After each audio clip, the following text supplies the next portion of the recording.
Good evening, Europe, and welcome back to Project Fearless. It's week 2. We've got some amazing teams that are looking to compete in this Fearless draft concept. Spad and Tano back with my main man, Lobo. How are you doing today, matey? Buddy, I'm as stressed out as I could possibly be behind the scenes. It's such a new experience doing this because I'm on the production for today, and it's always fun learning new things. But what we do learn is how to be fearless. Here we are at week 2. 6 teams signed up, 6 very interesting teams, and a lot of very, very well-known players, my guy.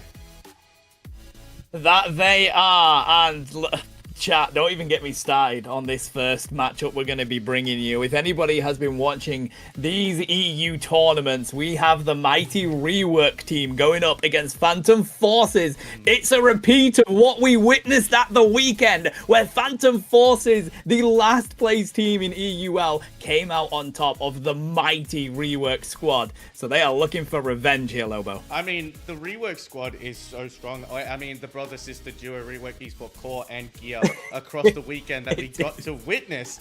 And of course, this is just the nature of the beast. Phantom Forces have struggled a little bit in the league. However, in the mid-seasonal, they put up one heck of a fight, as well as over the weekend, taking it out in the group stages over at the EULM. So we are super excited that that is going to be our very, very first game. We're just waiting for the teams to get in. The tournament is underway. 6 teams, 3 rounds of partial Fearless. Tano, let's talk about Fearless, shall we?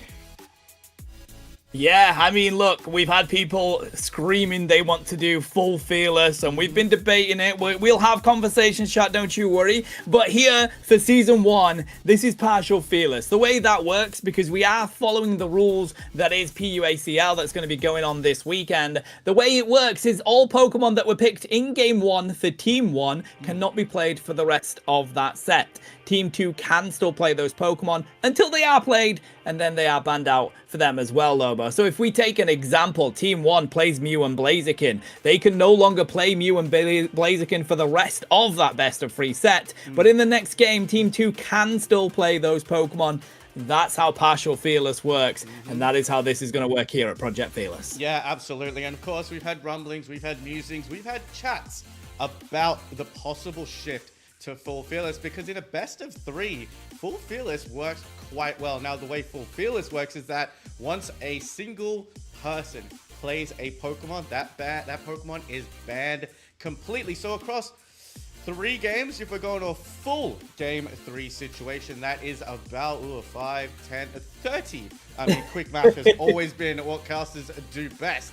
So 30 Pokemon banned out across the entirety of the entire set. And Tano, with 90 Pokemon now currently in the game, full Fearless could definitely bring us some very, very interesting prospects. Yeah, I mean, look, we talk about it. We're here doing Project Fearless. EULM have got their playoffs this weekend, and of course, they are going to be doing full Fearless for those playoffs. So it's getting in there. More people are doing it. We're here with partial. We will move it to full Fearless probably in Season 2. So it's just exciting, buddy. I love the fact that EU is leading the charge on this Fearless side of things, because yeah, we see Pokemon Unite eventually going that way. On the Asia side of things, they are loving the way they're playing Fearless at the moment. So it's good. EU is ruling that charge at the moment. That's what we want to be doing. But we've got an exciting first game to go here. It's going to be every week, chat. But what we also want to mention, it's a new feature that we're going to be doing, just to make it a little more fun for the viewers here. You can see the unknown writing that is on our caster cams here. Each week, you can decipher that writing, and it will have a message. In our Discord channel, you can put a message in there as to what you think that writing is. Season 1 is 8 weeks long. If you can get all 8 of them guessed, well, 7 because we missed 1 week. If you can get all 7 of them guessed, you'll be entered into a giveaway where we will give away whatever skin the winner wants to get on Pokemon Unite. So a little something for you viewers to have a look at as well in between while we have a look at the exciting action going on here, Lobo. I mean, it's a fun little concept trying to come up with the names and the descriptions that you have to go. So there is a completely new one. And if you know the history, you'll probably be able to figure it out. The unknown letters are there for you to decipher now. We're just still waiting for the teams to get into the lobby. So let's go over what we had watched last week, my guy. We had a lot of really interesting teams. We had Los Duras, we had Full and One. Those two teams went undefeated in that in the first 2 rounds of Project Fearless. Then they came up against each other in that final round, and Full and One actually ended up going the entire project without dropping a single game. Now the teams that we have today are quite strong, quite some heavy hitters coming through into this thing, and this is exactly what we want to see. The sign-ups stay live in 15 minutes until we go live, so you can always go through and bring that in, and always find some friends, find some colleagues, find some randoms, you know, invite them to a 5-stack and make sure you show how fearless you can be. But we're 1 week in. Give me your thoughts so far. We've done a pretty cool thing here, haven't we? We have, mate. It's an absolute blast, to be honest. I really hope it starts to build momentum, starts to build more people getting involved. It was exciting to see the amount of love that we got in week 1, and we just want to grow that each week that we do this. I think the concept is a really exciting concept. I think people are really enjoying what we're bringing to the table, and we just hope that it just gets bigger and bigger, and we become a staple of EU grassroots with this every single week, mate. That has been the aim. When me and Lobo put our heads together to come up with this concept, we were like, it's got to be fearless, and the aim is that we will be a constant within the grassroots calendar for Pokemon Unite. So once those two can join, once that happens, we'll be very happy, casters, and I think we are well on our way here, buddy. Yeah, absolutely. We're taking feedback, we're taking any kind of comments, queries, questions, responses to what we're doing here at Project Fearless, whether it's the time of day, whether it's the day, or whether it's even the format. I mean, it's still going to remain fearless, but whether it's even the format, we want to make sure that we put on the best possible show for you guys. So anyone in the chat, anyone in the Discord, anyone out there in the universe, thank you so much for your support. But that's enough yapping out of us, well, especially about what we're doing. Let's talk about what the people came here to see, and that's Pokemon Unite. We've had a patch. It's been live for a bit. We've had an emergency nerf. So as we wait for these teams to get into the lobbies, I can see we have got a few lobbies. We're just waiting on one or more person. Talk to me about the patch. Who's your biggest winner out of the patch so far? I think it's ridiculous. It's kind of, for me, I think Dragapult, just because of how much it has really started being picked up as being used. I think Dragapult is kind of off the charts at the moment with its progression. But Suicune, man, why get a buff? You did not need a buff, my guy, and they buffed it anyway. So for me, that's the winner, because it just simply wasn't needed, mate. Yeah, look, I agree. Dragapult is being seen in a lot more games, but was also being seen in a lot more games, which is my kind of second place. Next to Dragapult. We're not going to count Suicune just yet because it was already in the meta. It was already overused. It was already an absolute nightmare to deal with already. But the Pokemon that's probably sitting pretty in second place is Venusaur. Now, Venusaur got a nice little buff as well. It has, I mean, in the field of ranged attackers like Inteleon, like Miraidon, even your Delphoxes and your Decidueyes, Venusaur coming in as well. I mean, how can I forget Mew? Mew, probably the most popular attacker in the game right now. But Solar Beam versus Solar Beam is something fun I really want to see. But whether, I mean, it holds up, because we're seeing attackers in the game right now that are very movement heavy. Decidueye, even though it has Shadow Sneak, it has the ability to move around. I mean, Miraidon also has the ability to move around. Mew, I mean, probably one of the best movement characters, attackers right now.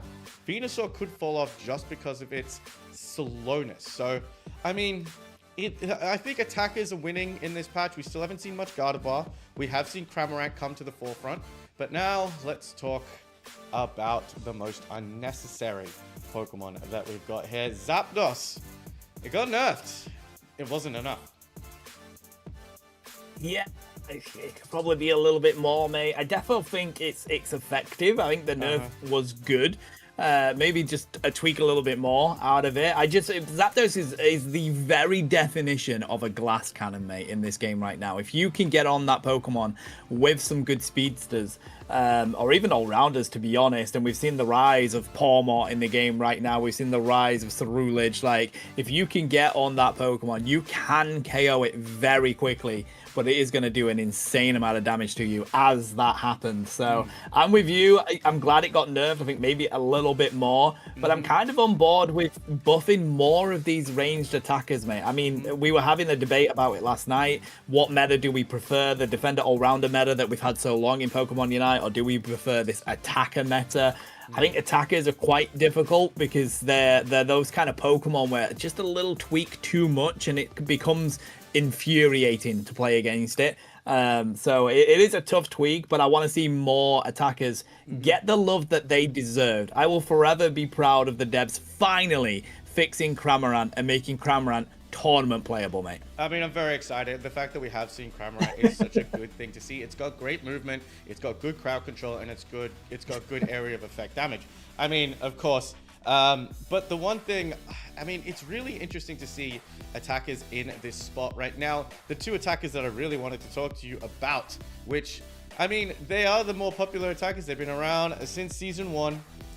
Cinderace and Greninja. How strong are they right now in this current meta? I only got to say one word, mate. One player. Traffy. That is it. You know what I mean? Like, they are very good Pokemon right now. We see Greninja in nearly every single game. Loads of Cinderaces as well, especially in a Fearless Draft format. You can guarantee those kind of Pokemon are coming out within this best of 3, mate. They are in a very good state in the game. Both builds. Feint on Cinderace is incredibly good. You know, Water Shuriken is incredibly good on Greninja, so is Surf with the Execute.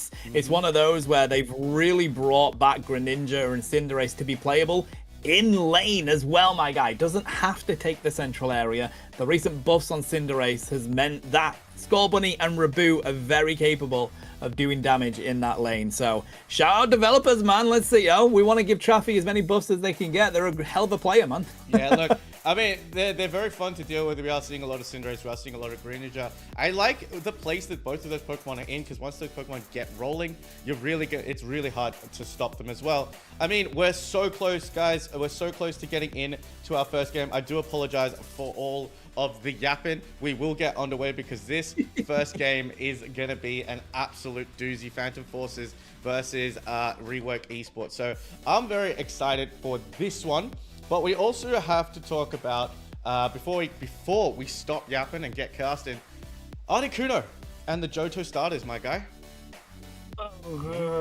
I don't really want to talk about Articuno, mate. It's going to be a broken defender. It's could you imagine Articuno and Mamoswine in the same lane? Oh, it gives me shivers, my guy. So let's get into this one, see how the bans are going to go between Rework Esport, which, by the way, is a mixture of Core and Gear. Sorry, I literally called it Gear because they are both together, bro. They have assembled for Project Fearless today. Yeah, look, I'm excited for this as well. So Rework Esport going to be, I mean, the fact that we don't have to say Core or Gear is fantastic. Just Rework Esport, because when they go up against each other, that's where you have some problems. We got Blastoise, we got Umbreon, we got Zapdos, and it looks like Mega Char going to be up on the chopping block for these teams. My guy, it's going to be an interesting one, but these bans seem fairly stock standard.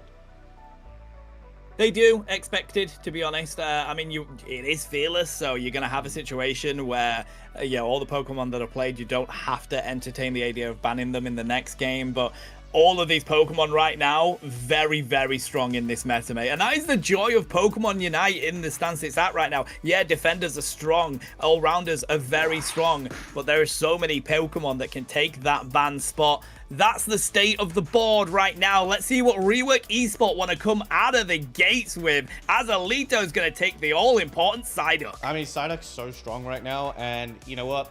I think that's a great first pick. Usually we have seen some Crossels go into that pick. We've seen the supporters go heavily into that first pick. But what we are going to see is another nerf Pokemon inside that Mega Lucario, as Cobra is hovering over Trevenant. We don't see much Trevenant, but in Fearless, once you pick a Pokemon, you cannot pick it again, my guy. Yeah, so gonna try and take the Hooper trick out of the gates for Phantom Forces, who, by the way, chat, are just playing at the top of their game recently. In all the tournaments they've been in, it has been the best weekend they've ever had. So let's hope that they continue with that here on this Tuesday evening. Fugo is gonna pull out the Snorlax pairing here with Beach grabbing that Mew for Rework Esports. I mean, Mew, again, we talked about it, probably one of the most popular attackers. The Snorlax, I think it's a defender that's fallen off a little bit recently. I think the other defenders, like your Mamoswines, are coming through, and Umbreons as well, are coming through. I mean, a little bit more utility, but that block into the heavy slam, so useful. Cobra is going to pick up that Trevenant, as Average is going to go with the Inteleon. Now, it's always a shout here, Tano, whether you pick the Liquidation or the Snipe Shot build. Personally, I'm Liquidation all day right now in this current meta. I think it's definitely, and that's not just because I can't land a snipe shot to save my life, mate. I genuinely think Liquidation is a good move right now, but you know, you can never go wrong with the absolute huge damage that snipe shot will land. Skull, though, that is got to be a scary sight for Phantom Forces, pulling out the Talonflame here, paired with the mighty Cascades Blaziken as well. Rework Esport, they've got exactly the kind of comp that they love to play in this game one, mate. No, I agree with you 100%. I mean, Skull on that Talonflame plus Cascade on any kind of all-rounder is dangerous to deal with, but let's not take anything away from Phantom Forces. Paggy on the Serena is something to be wary of, and even though Lucario got the nerf, it's still quite strong in those fights. The resets are still kind of crazy on that Mega Lucario. I had a lot of arguments with my dear Nitera about this Pokemon, ones that he and I are never gonna agree on, my guy. No, valid, I think, mate. I mean, I know you have a strong dislove for Lucario, but it is a strong Pokemon right now, probably the best Mega in the game. But I am loving the rise of this Serena, mate. I think it's doing so well in the games that we're witnessing it in, but it's definitely one of those where people are only just cottoning on to how good it can be once more. It wasn't used for quite a while, mate. So let's hope that that's going to be enough for them, because this is Fearless Draft, mate. So all these Pokemon you see on the screen, those teams can no longer play them moving forward in this one. So you got to get the most out of these huge picks that you possibly can here. Yeah, look, we're getting into this one here. I'm really looking forward to both of these teams coming through as we head on in to the main arena. I mean, what can we say, Tyler? It's game one. It's week one. These comps starting off are very, very good. We'll see how they decide to come back through to us. And then we'll see how they start, because both of these teams have the ability to start off so incredibly strong. Okay, here we go. Rework Esport on your purple side, Phantom Forces on your orange side. Last time these teams clashed, it was Phantom Forces that came out on top. But here, it's the mixture, Core and Gear on the same squad, looking to be the strongest here in Project Fearless. Yeah, absolutely. And Fearless is how they're going to go, setting two of the strongest central laners right now in the current meta, with Talonflame and Serena into those central lanes. Trevenant going to take into the bottom lane as a little itty bitty phantom, but the pressure is going to mount with that combination of Mew and Snorlax. Gotta say, Snorlax still one of the best secures in the game with that tackle. Mega Lucario aided by a Hooper in the top lane. Okay, it's all about who gets the KO opener here, buddy. We see that Fletchinder on the way up. They do have the acrobatics. Going to be Snorlax down in that bottom lane. We've been talking about how broken that Pokemon is. Needs a nerf. Acrobatics coming in. Is going to find the KO onto the Hooper right now. Rework Esport opening the gates with KOs. I mean, the KO opener is always an important one, especially when it comes before the Altarias even decide to spawn as a lead to here on the side. Just making sure that they secure all of that, but acrobatics is going to go to the stomp coming in from Vestini. The eject by the Lucario, going to try to pick up a KO on a Talonflame, but it is so hard to get your hand on that bird.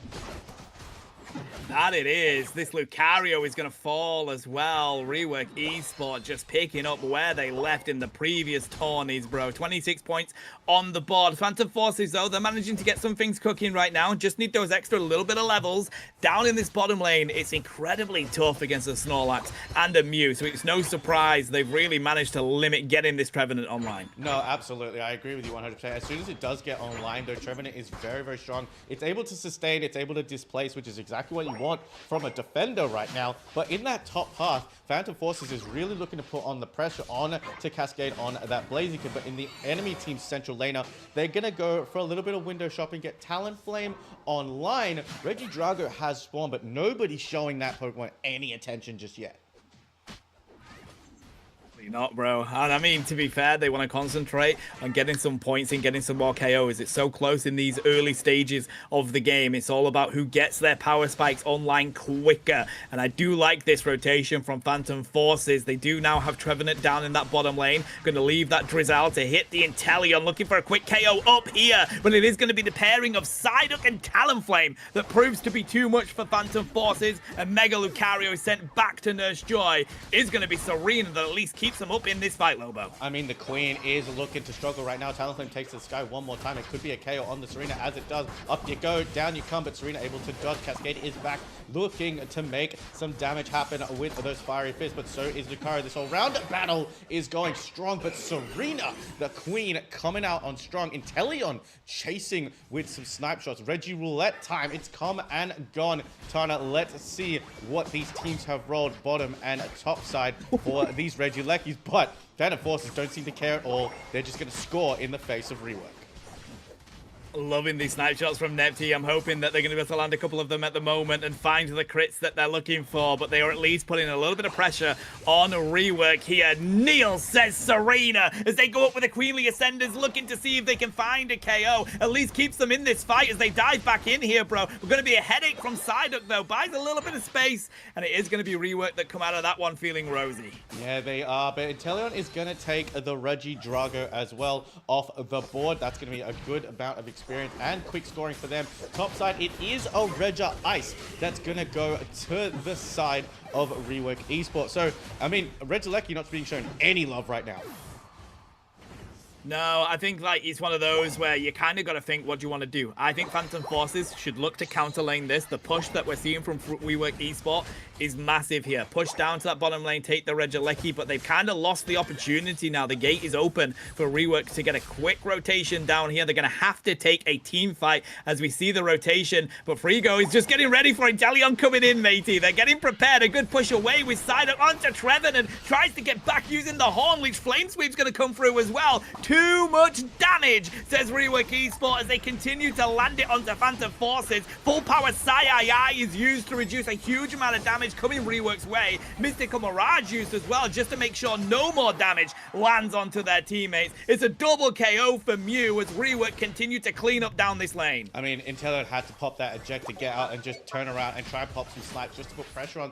Snipe shot's just a little bit out of range to try and secure that. Inteleon, Mega Lucario was used in that fight as well, and Rework Esport have a come up trumps in this one, double securing both of the starting objectives as we pass that 5-minute halfway point. If this walks in, they're going to let it walk in and do some quick math. We've got an all-rounder battle happening in the top side as well as Cascade is trying to get away, but they have been stomped. Kneel, says Serena, and Cascade has no choice. Cascade says, no, I will not kneel to you as they continue to survive this one, but the rest of Phantom Forces are going to start chasing down. Oh, they do manage to find Cascade, bro. He has been playing off of his mind this weekend, bro. So it's so exciting to see them here on the Blaziken. But they do find the KO they were looking for. The Phantom Forces looking for Skull, trying to find the Hooper there. Doesn't just yet. Manages to break a little bit of ankles. Gonna use the Flame Sweep into the wall, bro. I can hear Doom Snacks in my ears right now as they have to get out of that position. The Aura Cannon's gonna be used, looking for the KO. Doesn't find it. But we now have a Mega Lucario ready to get going with these resets. Yeah, but you want to make sure you haven't wasted the Mega Lucario so far. The rest of Fantasy Rework Esport have just moved away from the Mega Lucario, but Cascade has said, I don't fear your Mega. Average says maybe you'll fear the Bubble 07 who reports for duty. Cooper has to go unbound as well to provide the stuns, the full power Sai, reducing all the damage around. Cascade picks up a beautiful KO of 2, sending them away. Serena gets a KO on the Talonflame, sends them back to the Pokemon Center, and it is back and forth action for both of these teams. Now finally turning their attention to the Regice that has spawned. Oh man, these teams, they're cooking something. This is awesome, bro. Right now, Rework Esport, they're really putting a stamp on this game. Phantom Forces trying not to allow them, though, as they try and grab their own areas of experience at the moment. Very difficult to do against the secure that Rework now have. Electro Ball's going to steal that buff away, and running into Cascade is not what you want to do paired with that side hook. No, absolutely. The damage reduction is really allowing Cascade to stay in longer, even though a Blazer King can stay in as long as possible. The combination play between Rework Esports to take Hooper back to the Pokemon Center. Serena says, I need more jewels on my crown. Ducks the Solar Beam. Does not avoid the Heavy Slam. The block into it, but Serena puts the shields up. The Queen says, I will put this kingdom on my back, but Rework says, no, this is our kingdom. Oh, ripping the Lecky. They're going to take that uncontested. Phantom Forces, though, trying to see what they can take in this top side. Not able to find anything just yet because Cascade will simply not allow them. And that means Phantom Forces don't gain anything off the back of that taken by Regieleki for Rework. And now they're on the back foot here, buddy. They're going to go into their own central area. But look where Rework are going as well. They don't want to allow them to get all the experience that they're looking for. But you've got to be cautious. 10 seconds before we say hello to Kyogre for the first time here. You don't want to give them any unexpected experience. No, absolutely. With 2 seconds left to go, Kyogre is here. What do you say, Tano, when there's a Kyogre? The game is not over, but Cascade has found Serena. The Serena is the first one to fall. Hooper has to go with the rings unbound as well to try and provide some stun. They've got to wait 15 seconds for Serena to come back in, but the Unite economy being used already on the side of Phantom Forces. They're not even allowed into the pit. They can't even get a sniff of this Kyogre, but Lucario might be found, has to absorb a Solar Beam, hasn't decided to pull the Mega yet, but there it goes. The Mega Lucario is out. The Solar Beam is going to take a chunk of Lucario's health out, and Cascade is still full. Now they decide to go in, and this fight is just sticking and whipping all the way around with a huge flame sweeps coming through to take out Mega Lucario. That is game-changing, bro. Without that Mega Lucario, they've lost a huge amount of their attack damage here. It's all down to what Serena and this Inteleon can do, but Inteleon's used the Azure Spy Vision. Neptune's not able to find anything with that Unite move, which is such a shame. You have to be dropping your basics with that, really, to get all the crits out of it. Not able to do much, but they're now going to go for a push onto the Kyogre here. Rework Esport are back. Cascade is back, and look at their #1 target. It is going to be Nepti. Good approach, though, coming out from that Serena, looking to see if they can find the KO onto Cascade themselves. In the middle of the pit, though, goes Lucario as they look to find it as well. Talonflame, though, is going to come through. I think they may have done that, bro. No, it was Talonflame that secures it with the Kyogre. No shields for anyone else for Phantom Forces. And they are going to fall one by one here, Lobo. Rework Esport, they're going to take game one. I mean, they are going to take game one with 30 seconds left to go on the clock and all members down. That is game one almost done and dusted. But what a fight that was, Tano. It started in the central area of the side of Phantom Forces. They're not going to let them score 50 without paying for it, but Talonflame's so easy to take to the sky and pick up KOs if they can. And as they round this one down, game one of set one is going to go to the side of Rework Esport, but that is only game one, and we got more Fearless coming up. That we do. Those Pokemon not allowed to be used anymore. Cascade's tried and tested Blaziken.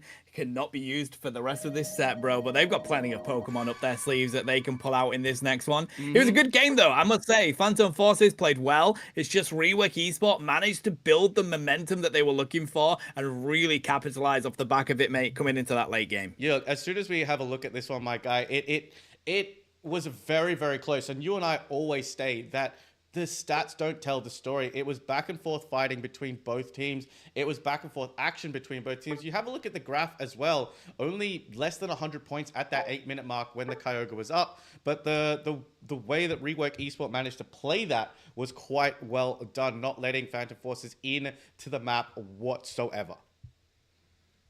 Yeah, I mean, hey, what a way to play it, to be honest. I mean, looking at the damage on the board, it does look like a closer game. It was, I think the Serena was a good pick as well for Phantom Forces. So they're going to have to repick. Now, do you decide to go for first pick or do you pick the map? That's the question here, Lobo, because I think you have a much stronger position if you decide to go for the pick here. I think that's better than going for the map. No, it's interesting here. I don't really know how, because I mean, what person's going to choose Rayquaza in these maps? Rayquaza probably the most least liked map on all, because I think the rework between Groudon and Kyogre is quite good. It's a map that once you steal the shields, you're allowed to get back into it. We might see Kyogre again. I wouldn't mind seeing Groudon, but also it's very interesting the mind games that you have to play when you go into draft as well, Tano. Do you take that first pick? Do you ensure a very, very strong pick like the Psyduck, like a Suicune, like a Blastoise, which is also going in first pick? Or do you secure your... Oh, what do I say? Do you secure your 2 picks that round out your core in the middle? I think the way that most of these teams like to play it, unless they're going to go for like the best Pokemon in the meta right now, like say, I don't know, Psyduck gets let through like we've just witnessed, then most teams, they do like to go for their strong sort of core, which would be typically your defenders, your supports. That's the approach that they like to take. So, yeah, I think that's probably what we're going to see here, matey. I think there is a few all-rounder Pokemon that if they do get through, you kind of have to pick. Like Sirfetch'd, for example, is one of those where if it does manage to escape through, you kind of have to readjust your strategy to make sure you can pick up a Pokemon that strong. Yeah, look, Sirfetch'd is very strong as well, but even like Pokemon like we're seeing Serena, Blaziken, haven't been touched in a little while. They're still showing up very, very strong on this map. Lucario as well, even with the nerfs, did manage to get a few KOs, as much as I hate to give it any kind of props at all. It did get a few KOs, so, you know, it is what it is. I mean, Mew's still very, very strong. It's such a good Pokemon that has such good movement,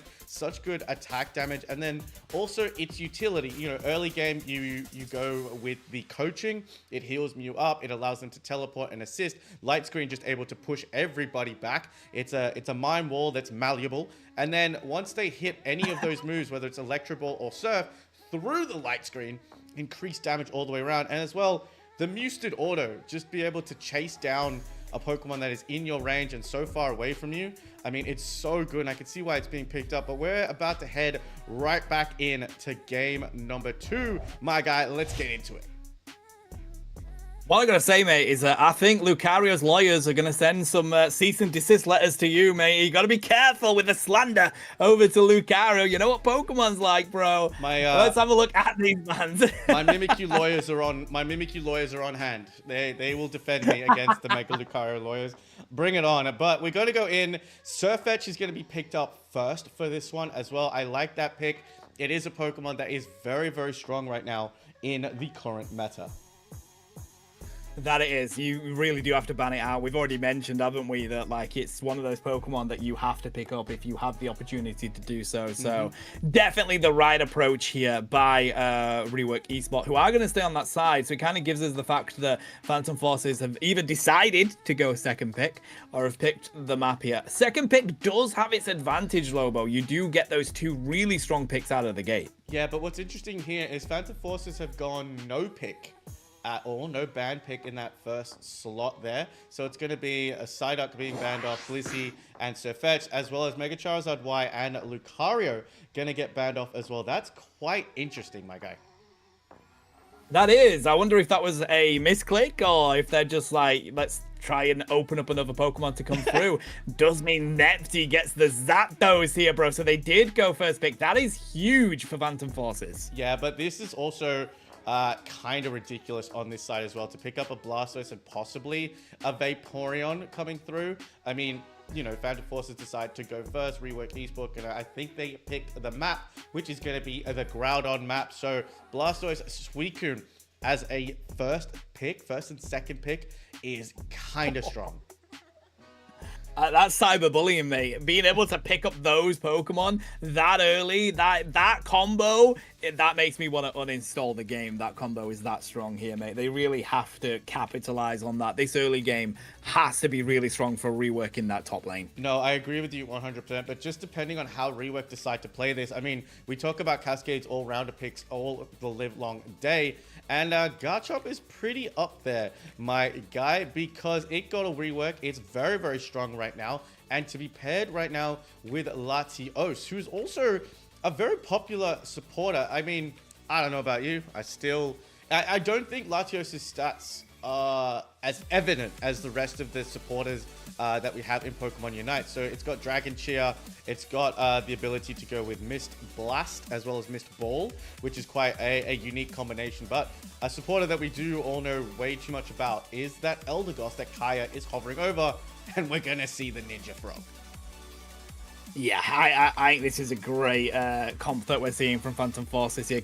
We've been seeing recently that when there's no speedsters on the field, having double ranged attackers really works for a lot of these teams, buddy. We saw it in EUL this weekend. It was the go-to comp for nearly all teams in that league, and we didn't see any speedsters. We're not seeing any here. I guess you could say technically Pawmot very pseudo speedstery in a way that it kind of dives in, does a huge amount of damage, but it kind of sticks to you like glue, so it does like to stay and brawl a lot. That might be the only issue, but I think Greninja does have a good answer to that, whether it's the using the smoke screen or the double team. So I do think that they do have a good comp here to Phantom Forces, and boy, do they need it, bro. If Rework take this one away, they're going to win the entire set. Yeah, absolutely. I mean, a 2-0 opening in our round one is what they want to see, not necessarily what we want to see. We always love a game 3 situation. Of course, you guys can see the bans from Project Fearless as well, so all the Pokemon on the sides are not able to be used at all. Now, as we head on into this game, let's bring it back to our lovely faces. We obviously got to give a big shout out to everybody behind the scenes on production and observing, as well as our incredible graphic artists for all of these amazing graphics. We would not be able to do this without all the support of them, plus the community and everything else like that. But that's all the sappy stuff out of the way. Tano, Rework looking very strong, but Phantom Forces look very comfortable. I wonder how they're going to come out the gate swinging with this one. I'm very excited to see it. I mean, shout out Phantom Forces, mate. They've been playing so well these past few weeks in Pokemon Unite. They're coming up here against what is probably considered two of the best teams in EU grassroots right now, mate. Right, Rework Esports have been dominating nearly every league that they've been in, whether it's LFPU, whether it's in the EUL, like every league they take part in, they have been dominating. So to see Phantom Forces really bringing them a fight and doing well, it's exciting, mate. Let's see if they can pull it off here for a game 3 as we have a look at the central areas. Does mean Pawmot's probably going to have a little bit of a stronger push into that lane. Yeah, absolutely. I mean, I think Pawmot does come out of that lane a little bit stronger than Greninja. I do always say it's always about what level and how you come out of that central lane, and some Pokemon just have the advantage. Suicune being pressured here, but absolutely no damage taken by that Suicune from the Machop, just able to push the Machop and Eldegoss away. Greninja is going to be the first central laner to enter this top lane as we go. Pawmot taking a little bit of time. It does take a little bit longer to get online, but this is exactly what Faggy wants to do, and there's the Supercell Slam. Gonna get out there on the side of the Machop. That is some good damage from Suicune once again, and this is what Pawmot loves to do. Looking to go in with a Supercell Slam, just using it to make sure that they're rooted there. Take all of this farm away from Phantom Forces, but Eldegoss is on the field here, buddy. Snorlax is gonna come up as well, looking for a KO. Gotta be wary though, because once again goes in the adorable bunny, and they're gonna find a KO onto the Greninja and come back and clean up the entire attack damage from Phantom Forces. Yeah, again, Eldegoss the only one able to get out, but they can be chased down by a Suicune as well. Pick up both citrus berries, which is kind of what you want to do. Oh, just one citrus berry. They weren't that hungry, Tano, but they're going to go back to Nurse Joy, maybe, and get fed. Am I going to be proven wrong here? Eldegoss surviving a lot longer than we expected, but the Cascade gets that evolution to the Gabite. The Natus, we don't usually see taken, but Zapdos here, we do know it has such a good high damage output, Tano, but if you're able to jump onto it the same way that a Pawmot can with that Supercell Slam, that bird be squishy.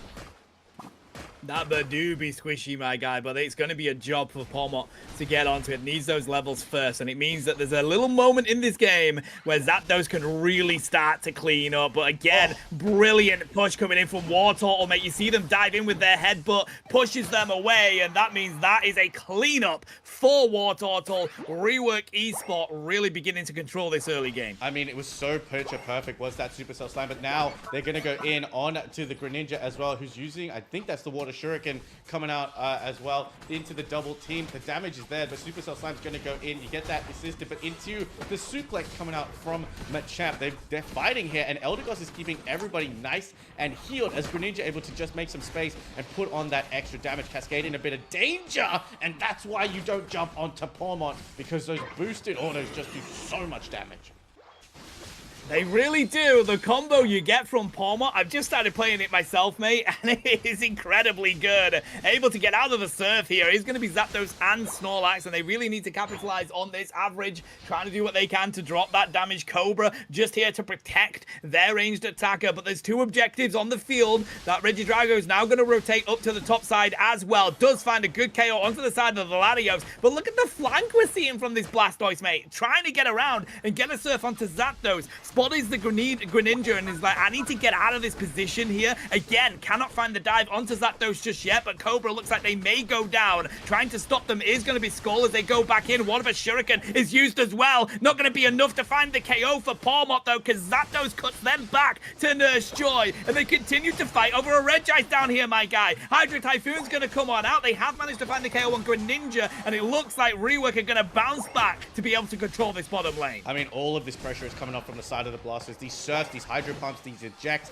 The Hydro Typhoon was absolutely beautiful. Even though Pawmont didn't go down, it wasn't due to the Zapdos damage because they were completely preoccupied by this Blastoise. And look at Blastoise just in the face of Zapdos once again. The first Reggie still on the board, and it is going to be a Reg Ice that is going to be taken by Rework Esport. I mean, Regieleki still being shown no love whatsoever. 95 to 39. Rework doing a great job keeping pressure and just not allowing, I want to say, when you're in this game and your movement is stymied or your movement is not under your own control, it's such a problem to deal with. Zapdos going to use the Unite move to try and defend their pad, but Rework just do not care about this defense. Nah, that they don't. High voltage siege ain't gonna do enough there, matey, as Rework Esport are gonna continue to walk through it and find that KO. Submission comes in a little bit too late here, though, unfortunately, as Rework continues to find the damage. A barrage blow in the face of Pawmont will find that KO, though, and now they want to continue to push onto this pad, mate. They don't have the Garchomp here, so this does open the door for Phantom Forces to do something, but that Suicune is just as good, matey. Paired with that Blastoise as well, they have to go on the retreat, and once again, Rework Esport find all the KOs they were looking for down here. I mean, this is clinical based on how everything is going to go. Just the way you play Blastoise right now. You're in their face, you're repositioning, you're surfing, you're checking bushes. Everything that is happening from Rework right now is coming from this combination play between the Blastoise and the Suicune. Zapdos is not able to get close enough. It can deal the damage to it, but if you can't get close enough to drop that rectangle down with the electricity, it's not going to do the damage. It can ward you off, but you can't do much else. I mean, a double Unite move used to take down a Pawmont, the Water Burst Shuriken, and the Barrage Blow, but look at where Greninja is right now, just being pushed, and they eject Blastoise, Hydro Typhoon. They're going to try and circle right now. Livid Outrage popped up by Cascade as well in that top path, and the pressure is just mounting across the map. But we know what Pokemon Unite is like, matey. Those final 2 minutes matter the most. We are going to have another high voltage siege here, but it ain't going to do much as Pawmont is just going to break through it and find you. Right now, this is why I'm understanding Zapdos isn't getting banned that much in these tournaments, mate. And I think it should continue to not to. I think the nerfs for it have definitely made it out of that ban area. Greninja is probably the other ranged attacker that I would look at banning right now because it can keep people at range, does a huge amount of damage, and it has great secure. It's a nuisance to go up again. It is at the moment, and just to prove my point, the actual linchpin for Phantom Forces here. It's what's enabling them to get these KOs, get these secures right now as they continue to push onto the side of Rework Esport. They have to take this pad. They need points desperately, but this is not a good combo to go up against on this pad as Pawmont still stays on their feet. Goes back to Nurse Joy finally, but here comes Garchomp. Livid Outrage ready to go once again. That's under the 3-minute mark here, Lobo. Won't have that for the final fight. Still continuing to score points is Phantom Forces, but I think they may have overstayed their welcome now that Suicune is back on the retreat. I say, please, I beg, as Zapdos continues to drop the damage at range. Pormont isn't there to dive onto it, but Garchomp is feeling pretty rosy, and the Lanias provides all the healing they need in the world. They eventually go down, and Phantom Forces do not get enough out of that. No, they don't get enough out of it at all. I mean, Zapdos is at that perfect range. You mentioned it, hit the nail right on the head, my boy. And just putting down that damage because they didn't have Pormont to do it. But you saw the positioning of Greninja. Greninja was able to sit there as if you were perfectly predicting it once again. We saw how quickly that Greninja ripped down that bottom objective. I believe it was a Reg Rock or a Reg Ice once again. But we're going to go through and have a look. We're 1 second away from Kyogre being on the map. The levels are looking fairly even across the board, my guy, but Snorlax gets found by Blastoise straight away. They have to be very wary of this Hydro Typhoon because the rest of Rework Esport can just group up onto it. And Pormont looking for a flank, but the Water Burst Shuriken has to be used to get away from Blastoise. Yeah, that's a shame. Such a big Unite move, matey. Kind of have to do that. I love that everybody's respecting the 1v1 here against the All-Rounders as Zips that full charge spark, saves Pormont there versus the Machamp. Massive serve comes through yet again from Frigo as they're going to clean up the rest with an endless ice spikes as well. As Alito doing what needs to be done here. Rework Esport. They have managed to kick Phantom Forces back to the spawn room here. And all they're going to do is hold this choke point, matey. Ambush ready to go as they wait for Phantom Forces to push in again. I mean, just hold the line. You just got to hold the line. The submission's going to go onto Cascade. Could get caught out, but he still has access to that Livid Outrage. And look at how much damage that Livid Outrage is going to do. Pormont is sitting there as well. Zapdos nearly just eliminated off the board by the combination play. Snorlax tried to do something there, and then as if it wasn't enough, the Blastoise is gonna come in as well, and that is going to be a clean team wipe as Rework can now look to pay attention to this Groudon, but it's not like they need it, my guy. Nah, it isn't, as they go score points in the home base as well. For me, I think they... And I said it at the weekend when people let it through, you cannot let Suicune in this game. If you are not going to take it, if you're not going to play it, you have to ban this Pokemon, mate. We already mentioned multiple times that even if this Pokemon did no damage, you would still pick it up because of how good its crowd control is.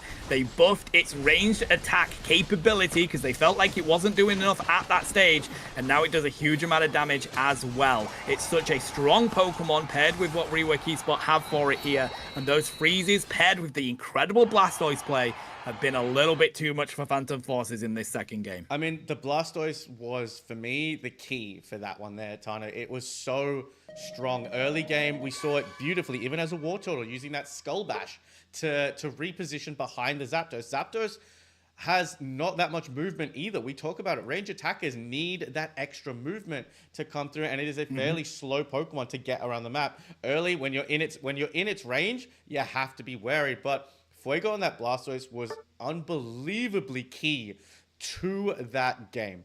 And honestly, it was such a fantastic game to watch as Rework Esport are going to take that first round 2-0. Just have a look at the damage here. As Alito, mate, that's 100k on a Suicune.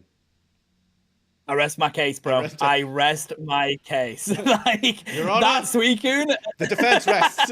The defense. Objection! Like, Ezreal's done more damage than the Pormont, bro. And Skull was constantly on Phantom Forces. I mean, they were mainly going for the ranged attackers, which, you know, have a less HP pool, but there's nothing else that can prove my point than 101k damage on the Suicune in that game, mate. No, absolutely. And what a first game to start off with. I mean, again, even though it was a 2-0, Phantom Forces never stopped swinging that entire game. They were very close to taking that first Kyogre fight in game 1. Game 2, I believe, it's just the draft. The draft gets you, mate.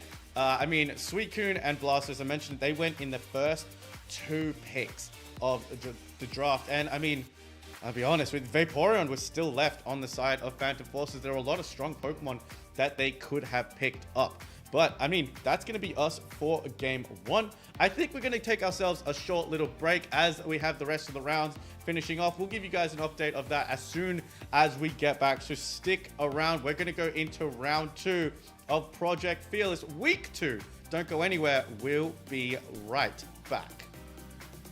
Oh yeah, I forgot. It's on me to do.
Hola trainers, welcome back. We're ready for another set. It's going to be Team Int. It's going to be Moon Starmies. And I'm excited to see Int on our screens once more, Lobo. I mean, you have your favorites. I have my favorites. Your favorite is playing today. My favorite is not playing today. So that's just, you know, the way the cookie crumbles. But we love all the teams that are going through as well. So we've got for you today, that's Moon Starmies is going to go up against a Team Int. Now, if you guys want to check out all of these teams, you can go check out the teams, you can go check out the rounds, everything on the Start GG page, which we will.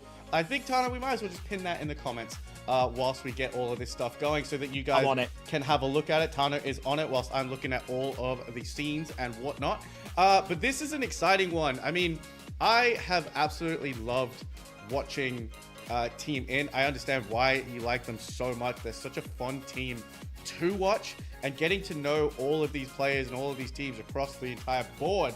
I mean, it's so hard for us to pick any one favorite. So we have got the teams in first round of Fearless. I mean, when we talk about Fearless, and we always have to talk about Fearless because this is Project Fearless, guys. So count how many times that you guys that we say the word fearless and you win a prize. You win a prize.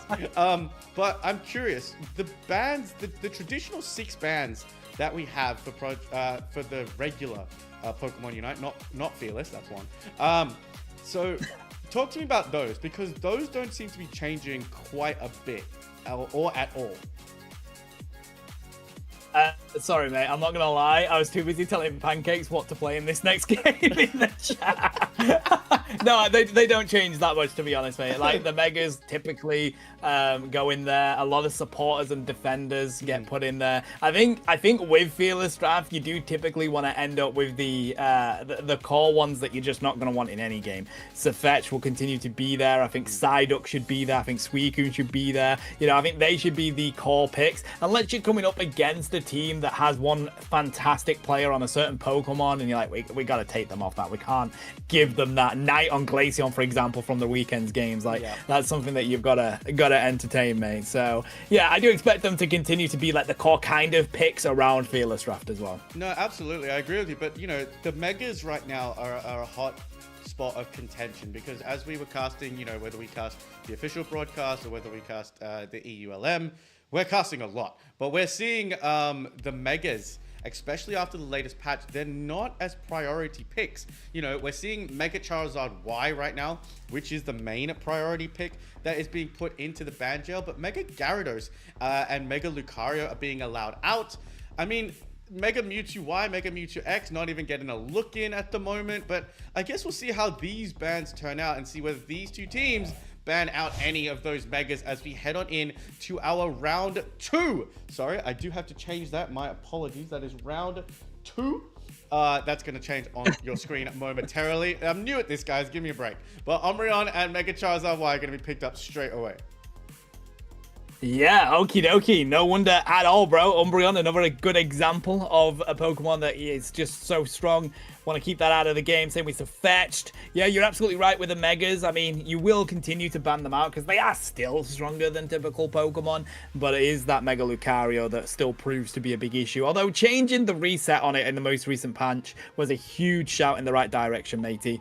And finally, ban out the Psyduck. Chiyu, you're a legend. I'm so glad she's banned that out. No, I mean, Psyduck is a problem, but I really want to see a Suicune ban here because, I mean, it is a problem, but I think Blastoise is also enough of a ban. I mean, also enough of a problem to be banned out as well. It's such a strong Pokemon, even though it received nerfs already.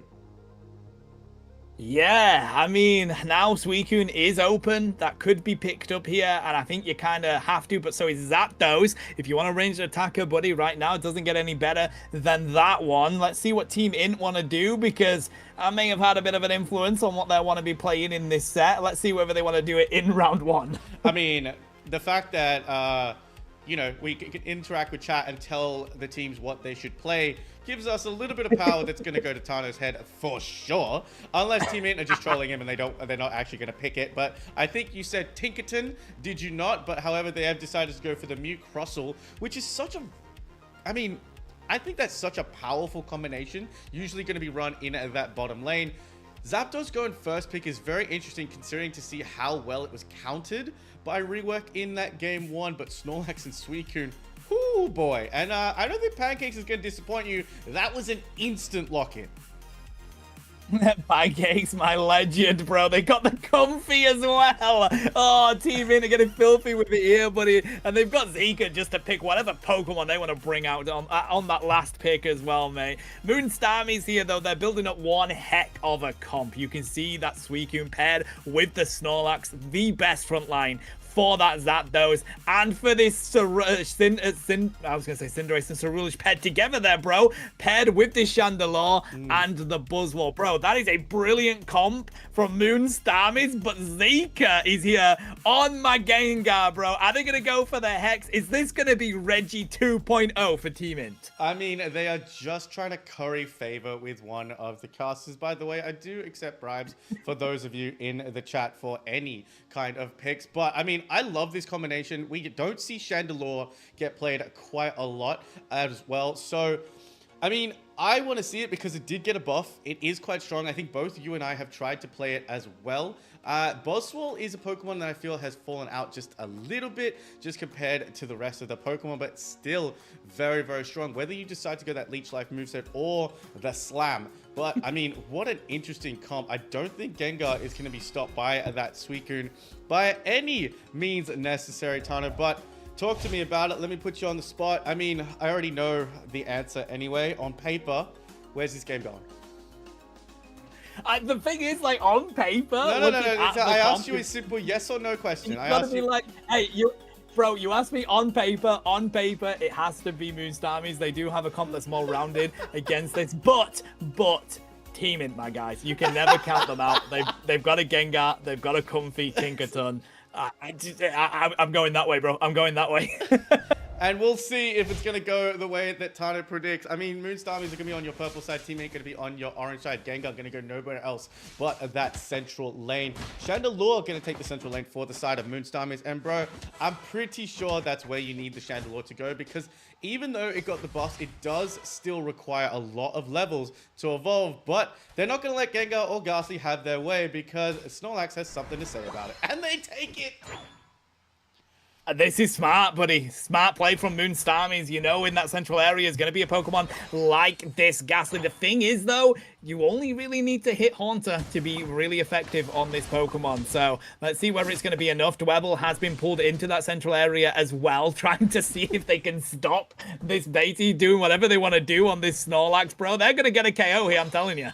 I mean, they're going to try as well. I mean, the Snorlax with the EXP share and the blue buff is quite dangerous. Crustle going to come and help out. But Mew going up against a Zapdos in that bottom lane in a 1v1. We got to respect the 1v1s. But the eject from the Snorlax is huge because we know Mew with that Muted Auto and the Electro Ball can hunt them down. Lampert looking to provide some cover as well. Still Donut Stores, Middle Altares are here. And it looks like Moonstarmy's have stopped Team Int in their tracks with that invade. Still a little Ghastly and still a little Tinkertoff as well. 4 in this top lane trying to put pressure. Oh, Buzzwole's hit level 5 as well. Chi-Yu cooking here on the flamethrower Lampin. This is a very difficult early game to go up against Moonstarmy's, but the late game is what Team Int are all about, mate. They just got to play this smart. Got to go grab some experience. Haunter now on the field. We've got a Regidrago about to spawn in. It is 62 points to that big goose egg on the scoreboard for Team Int, but this is where they start to bounce back, mate. No, I agree with you 100%. It's always about the late game comp. It's always about whether your Pokemon can get there in time. Tinkerton needs those 2 evolutions, as does a Ghastly. But Comfy just going into unneeded territory. I think that was just a distraction to try and get the farm so that Pancake could have it. I mean, Comfy has made it out alive in that one, but nope, I am mistaken. Regidrago on the board as well, going to be taken by Moonstarmy's here. 62 to 44, not a bad scoreline considering the amount of pressure that Moonstarmy's been putting on, and it looks like it's a Dream Eater build coming out from the Haunter, my guy.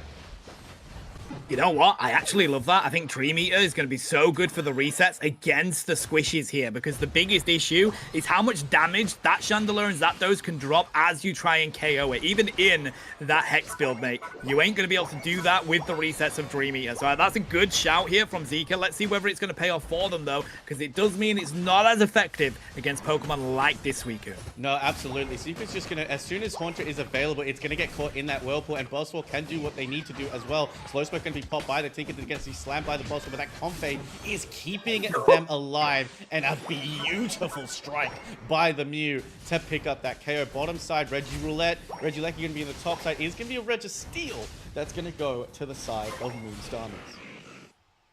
That's a good pickup, is that, buddy? So is the double KO in the top lane with the wombo combo of that Dream Eater Electro Ball. Team In looking to bounce back here, but Moonstarmies are not letting go of this pedal at all, continuing to put it down to the floor as they look to secure this Regieleki here. Not a good pairing. Buzzwole Suicune versus the Gengar is going to be taken by the Mew. They end up in the arms of the Buzzwole, though. Dazika, they're sent back to the spawn room, but here's a massive combo, bro. If it ain't going to be a big hammer and some claws from Crustle, and they find the KOs with Mew's Electro Ball once again, and that will walk in. Not a big overcap, Lobo, but we're now at 172 points to 139. I mean, a massive X's. We were trying to explain in Nitera over the weekend why Crustle is such a high-value Pokemon. Those Rock Tombs can search out all of those bushes. Those X's with the crit ability does high amounts of damage, especially if you're able to catch it. But look at what is happening. Pancakes wants to swing that hammer at a legendary bird, and Mew almost got a sneaky 40 in, but the Phantom Ambush going to come in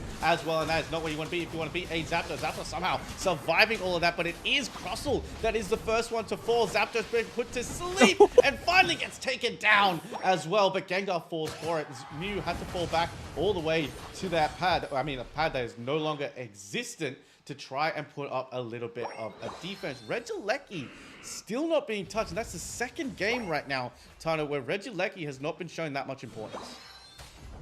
Yeah, it is quite interesting, mate. And the thing is, like, they just want to brawl, it looks like to me. They just want to continue to go for these KOs. What is interesting, though, is that this Chandelure is becoming the biggest issue for Team Imp, because it is you know, when you hit that flamethrower, it's a 2-second cooldown, mate. It's practically non-existent. Here comes the Ultra Swole Slam. They're going to use that with the Endless Ice Fangs to see if they can find the KOs that they're looking for. Not just yet. They do find the Tinkerton.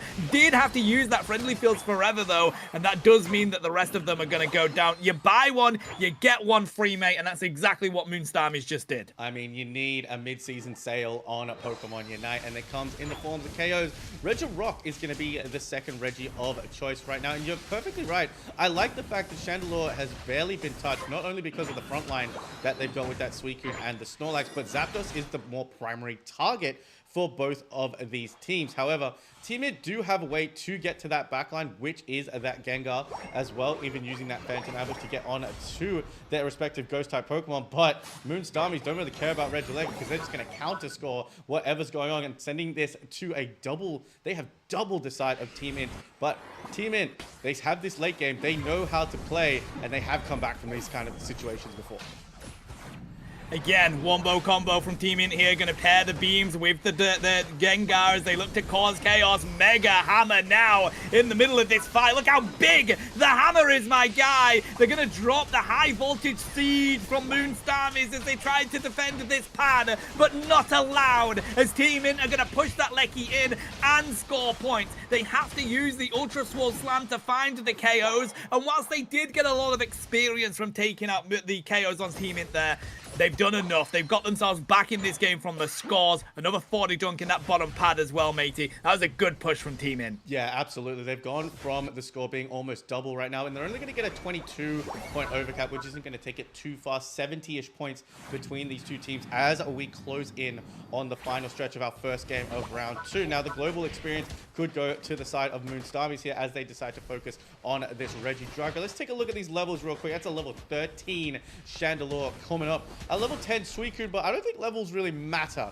for a Suicune right now. Its primary focus is to hold you in place so the rest of the team can shred you down. Gengar, level 13. Tinkerton, Pancake's not too far away from their level 13 either. It's going to be all about this Regiroulette down at the bottom. What's it going to be? But Team Int find a big Solar Beam in that bush, chunking out some damage. We're hoping it's a Regice, bro. We've had a Regirock, we've had a Registeel. Gotta be a Regice. Yes, we get the Regi trio in this game, bro. And Moonstarmies are the one that look to drop the damage onto it. Mew, though, is gonna stay here to see if they can go for the secure. 20 seconds away from Groudon coming into this game here. And it does look like Team Int are gonna entertain the idea of taking this. Oh, it was so close. But Flamethrower from Chi-Yu is gonna do too much damage. Prodigy Zika is here ready to dive onto that Chandelure, but it was spotted by Chi-Yu. I mean, a beautiful rock tomb to stop anybody from coming into that Groudon pit, so Team Int could take position. Gus, look at where Gengar is. I mean, now it's back at the home base. I pointed that out too little too late. They're like, Lobo's right. Lobo's right. We're going to go back into our base. But this is the good part about Mew right now, because they can just start honking? Throwing shoulder beams all the way to... I'll say hucking was what I was looking for. Hucking shoulder beams... Tana, you talk now. I love that word, bro. I'm going to put that in my vocabulary as we have a look. Groudon is on the field, bro. When there is a Groudon, the game is on. Moonstarmies, they're the ones that can play passively here. They are the ones in the lead. The ball is in the court of Team Int, but this ranged damage is pretty good from the Mew, but they need to see where Chi-Yu is. Zapdos is looking to come round for the flank. They've got someone prepared for Zika here on that Gengar as well. Looking for the first approach here. It's going to be Tinkaton going in. Look at the damage from the Chi-Yu, bro! But there goes Zika! Drops the KO onto the Chandelure, and now it's just the Zapdos they have to be concerned about for that range damage. Oh. Crustle is going to absorb all of it. Tinkaton finds the KO. Team Int are pulling everything out of the stocks here for these KOs, my guy. Comfy is hopping off and going for the rip on the Groudon, and it's taken by Team Int. Moonstarmies had everything, but it's taken away by the might of that Gengar combo. I mean, drop the hammer down, the eject into the hammer, and then once again they baited the Buzzwole in with the Comfy as well. You're completely right. Zika picked their right shots, and the rest of the team followed. What a way to come back. I mean, they were a little bit behind throughout the entire game, but with still 16 seconds left to go. This one could be all she wrote for this one. Game 1 of our round 2 is gonna go to Team Int, my guy, and a Tinkaton, mate, you love to see it. You do. Tinkaton and Gengar, boy, did they make that work. I told you it was that late game kind of comp. But for me, mate, I kind of have to point out how good Chi-Yu was on that Chandelure, man. The Flamethrowers were perfect in that game. They were getting constant resets from being able to land them. I'm looking forward to see what their damage stats currently are, because it felt like they had the number of all those squishes on the side of Team Int. I mean, Zika was spotted so many times by Chi-Yu. They secured plenty of objectives. It was a brilliant game from Moonstarmies, but the perfect final team fight from Team Int in that one, mate. And that's a joy to see. I mean, sometimes I really hate to say it, no matter how well you perform in those first 8 minutes, it is those last 2 minutes that really make the difference. I mean, to be able to come in there and take it, and look at that, mate. It wasn't a very high damage output game apart from the Zapdos and the Gengar. A lot of very squishy Pokemon apart from the Snorlax and the Crustle.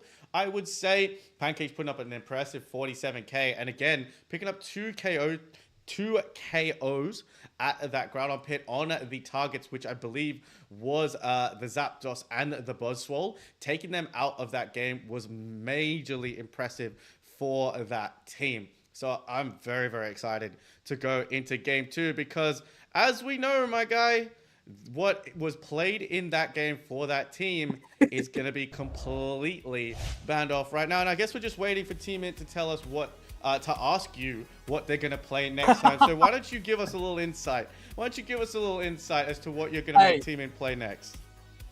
Why doesn't chat tell us what Team Int should play next, matey? Chat should tell us, and if we get a consensus, that is what they'll play. I mean, what I will say is that Fearless isn't really going to bother them here, because who plays Gengar anyway with a Tinkaton in tournaments right now? I mean, probably only MTZ, because they just love to play those kind of Pokemon. Amara, the only person I know. Amara played Delmice across the weekend as well. So, I mean, this is the whole point of Project Fearless. It's fun. The idea that you could bring any Pokemon to the fray, it does not matter. I mean, me personally, I want them to buff Phalanx because that's such a fun concept of a Pokemon. Its moves are so unique. as well. So give it a buff. But I mean, when you're up against Chandelure with a flamethrower, Phalanx doesn't stand a chance. No, I think that flamethrower is such like I love the fact that people are now using this Pokemon because it was decent like flamethrower. As soon as you hit that move, you get a 2-second cooldown, and that is just pivotal in a game like Pokemon Unite. Like it's pretty much non-existent, mate. Look at the current ranged attackers that do incredibly well in this game. It's ones that have very low cooldowns. Delphox has had a rise in the game right now because of how strong these all-rounders and defenders are coming at it with Flame Charge. And also, you know, Mystical Fire or whatever you want to use. The cooldowns are so low in those late games, mate, that is why it excels, as well as that Unite move. So, you know, huge shout out for Chi, you recognizing that, picking up that Pokemon and really finding a good impact in that game. Look, I mean, this set, we talk about the flamethrower the entire time around. We have to talk about the second move of Chandelure as well. It's Poltergeist or Imprison. Now, of course, we didn't see any floating chairs across the entire map. So we do imagine that it was Imprison, which you can understand when you're playing Pokemon like Gengar, when you're playing Pokemon like Tinkaton Gengar. Once you're able to hit that Dream Eater, you want to be able to hit that reset with the Shadow Ball. If you're stuck in Imprison, you can't do it. And so that Imprison was also buffed recently in the latest patch. So, I mean, a lot more area of effect, kind of hindrance coming from Chandelure when it comes to Poltergeist, but to be completely able to lock out a Pokemon's move choice. And I get it, you know, it's a tiny little hitbox, but I mean, when you have Pokemon with such amount of movement, I mean, if you were to increase, like, let's say they gave it the Sylveon treatment where they buff the cone of Hyper Voice, if they gave that to Imprison, I feel like Chandelure might be in a very broken spot, but we don't have to wait any longer. We're going to go straight into game 2. And of course, you can see the bans from game number 1 on play. All those Pokemon off the board. Okay, let me swap that back. They have not swapped sides apparently, so let's swap that around, matey. I think that what's confusing, and I hate that Pokemon Unite did this. So they do have first pick on the side of second pick on the side of Moon Starmies, but they're still going to be on that purple side for us. Yes.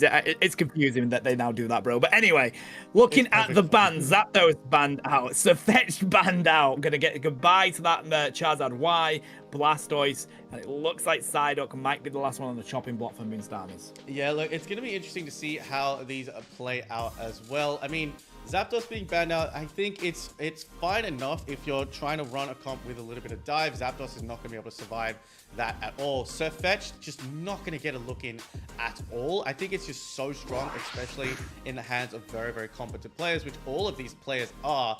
And you're perfectly right. Blissey is an interesting ban for me. I mean, I guess when you want to run crowd control, Blissey's probably your main hindrance, if you will, to that comp. Yeah, I think Blissey is just in that state where not only does it do well at tanking, but it's just, you know, both builds are just so good.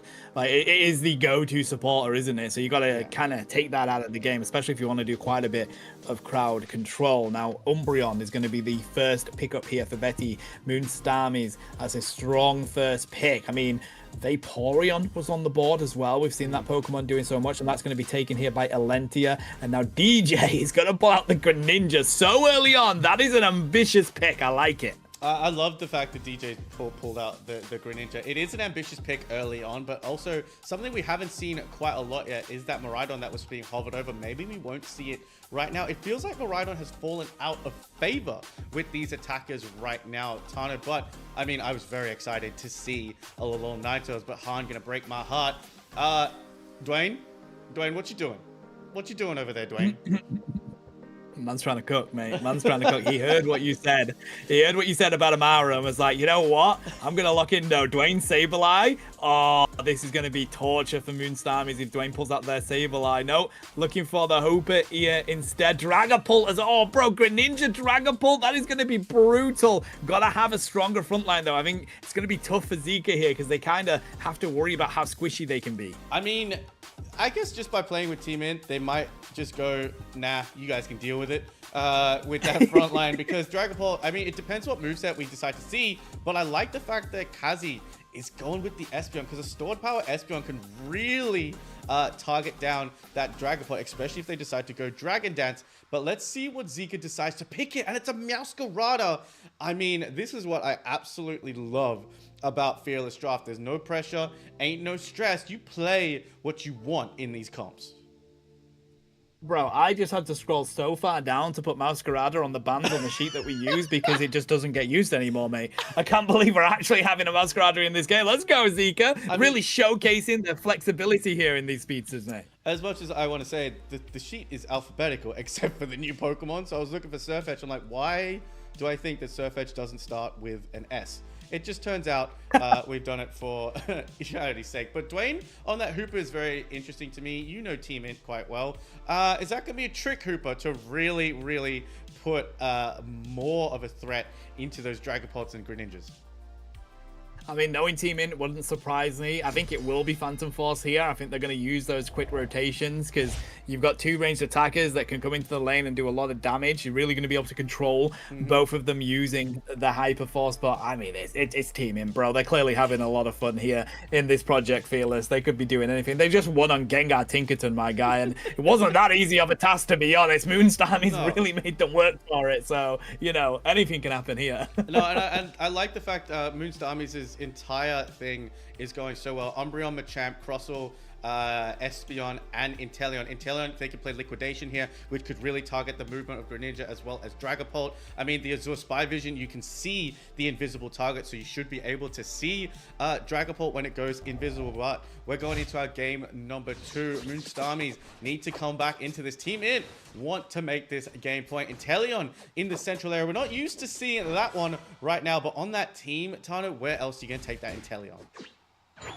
Yeah, definitely. I think that's a good shout. Strong early game here for Team Int across the board as well. I mean, you're going to have that Vaporeon up nice and early. Sprigatito does a decent amount of damage early as well. So get that quick rotation in. Get onto Drizzle. Look for those crits. Right now, the KO opener looks like it's going to be on Hooper. Yes, it is. Dwayne sent back to Nurse Joy. Nearly finds Sprigatito. Zika goes back for the healing. I thought we were about to have to come up with a saying for the second KO. I don't know. The do opener.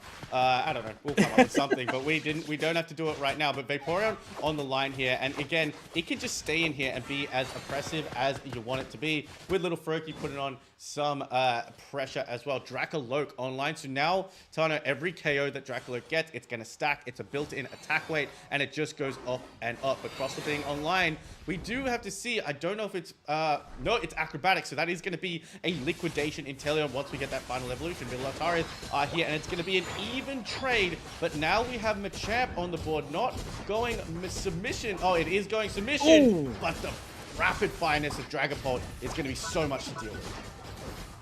Yeah, I mean, that just opens the gate for Pancake's attack weight built in at the moment, though not going to be easy to find the Crustle KO. So it's one of those where you have to find those KOs as quick as possible on that Dragapult, buddy, because if you don't, your late game is not going to be as strong as it can be. But that's another reason why I do love the liquidation that you mentioned as well on Chi-Yu here. Invade from this Crustle, as they're not going to allow an easy run for Pancakes here. Tries to get out of there with the Invis, ends up against the wall, gets spotted once more, and Han is just going to set up shop in this central area, mate. I was wondering why Han walked away. I couldn't tell if Dragapult was invisible or not, because it actually did get stuck between those walls. Turn our attention to top side. Reggie Drago also in the middle as well. 12-9, low scoring game. I like the fact that we haven't seen much of Meowscarada. It is a very interesting Pokemon with the double team and that and the Unite move as well, where it just pulls a stance and walks towards you menacingly. Dragapult going to be taken off the board here by Moonstarmies. And Tana, I believe it is a stored power Espeon. Gotta be, mate. Gotta be a stored power Espeon. With this Speedster, the Greninja, the Dragapult, it's the only thing that makes sense. I mean, you could also go Future Sight. The combos that you're going to get with that, with the resets, will be huge against these squishies. But I just think Psybeam is such a brilliant move. Looks like we're going to get another KO coming out here as well. That doesn't go over to the side of the Clo, because it is going to be taken by the Masquerada. But Pancakes is going to continue to push in here, looking for that Crustle. And this is so tough, because Crustle has a massive HP bar, but the damage that those two Pokemon can do is just huge. huge. Yeah, absolutely. And completely unabated. We have a fully evolved Greninja on the bottom side alongside a flip-turning of Vaporeon, but we do have a Registeel on the board. The Liquidation is going to be used, so now it's going to be on cooldown. However, Umbreon doing exactly what defenders are supposed to do. They mean look the Greninja. The Liquidation has to come back. They're going to go evolve, but they're going to wait for these crits. But Vaporeon goes in beautifully with a flip turn and able to secure that Registeel for the side of Team It. Yeah, that's impressive, mate. Great play from that Vaporeon. You're coming up against some good damage, some good secures, so you're going to take that yourselves. Good effort from Alentia as they continue to push this now. And it is going to be Future Sight from the Espeon, as I say. That is a good shout. It does allow you to get exact hits onto the side of this Dragapult, onto the side of this Masquerada. That's going to be a 7 overcap here for Team Int. And it's, I mean, both games, they're not even over 100 points yet, mate. That's how crazy this game is. No, I agree. And look at just how quickly it shreds down the high defenses of a Crossel. And I do believe we did see a trick coming out from the Hooper as well. I mean, a 2 KO streak for the Dragapult as well. Those inbuilt attack weights are going to be even higher right now. And a 40 cap going to go in. This is just a high pressure, high damage output comp coming out from the side of Team Int, because that focus has got to be the Dragapult. But if you try to chase it down like that, you're going to get punished for it with the Vaporeon. Bro, I saw Alentia's eyes light up like a kid in a candy store when they saw that weak HP Pokemon and was like, yeah, I'm taking that Espeon, bro. It's free candy here as they do look to push this T1 pad down here as well. Rings are unbound here as Dwayne is going to see if they can drop a good amount of crowd control to allow more stacks to come in. Oh, baby, a triple once more for Pancakes. 260 points versus 42 at the moment. And we do have Regielekis that will spawn in on a very weak T2 up in that top side, mate. No, I agree. We've just passed the 5-minute point, the halfway point. The Liquidation is going to shred down the Vaporeon. There it goes. The Masquerada Unite move in it to the Azure Spy Vision, but this is exactly what Inteleon can do. It can put down the crits, and it is going to pick up the KO on the Masquerada. Beautiful X-Scissor, which is exactly what we see into the barrage blow as the Moon Starmies come back nicely. The submission into the eject, but it was the trick that came out and saved Pancakes on that Dragapult. Boy, did it. Right now, though, we have to get out of here. Good submission onto the side of the Masquerada, but Han can't go anywhere. But back to Nurse Joy. The double team works a treat, and now it's a Regirock down here in the bottom lane. Team Int seems to be more prepared to go for it. We do have the Espeon looking to go for the rip as well. Again comes submission. Managed to grab the Vaporeon. Was looking for the Masquerada, though, and now the rip comes in, bro. You've got a Greninja. You've got a Dragapult. Doesn't matter how big your HP bar is. It ain't gonna be enough as Regirock even resets, baits Team Int, but they're gonna take it anyway. Yeah, look, I mean, even once it resets, it's not gonna be a problem with the amount of rip that they have on their team. This is where I would really love to see the KO stats right now, because I would love to, I mean, even doing the math to see how much Dragapult's attack has increased right now, because it is shredding. Don't know if the Pokemon needed the buffs that it needed, because right now it is a problem to deal with Submission Machamp going in. And one of the big things I'm seeing from Moonstarmies right now, none of the liquidations are going on to those high damage Pokemon in that back line. It's all going on to that Vaporeon, who can just sit there, absorb it, flip turn out, and stay completely healed. And Pancakes is not done yet. But Vaporeon plays spoiler and takes a KO away from them.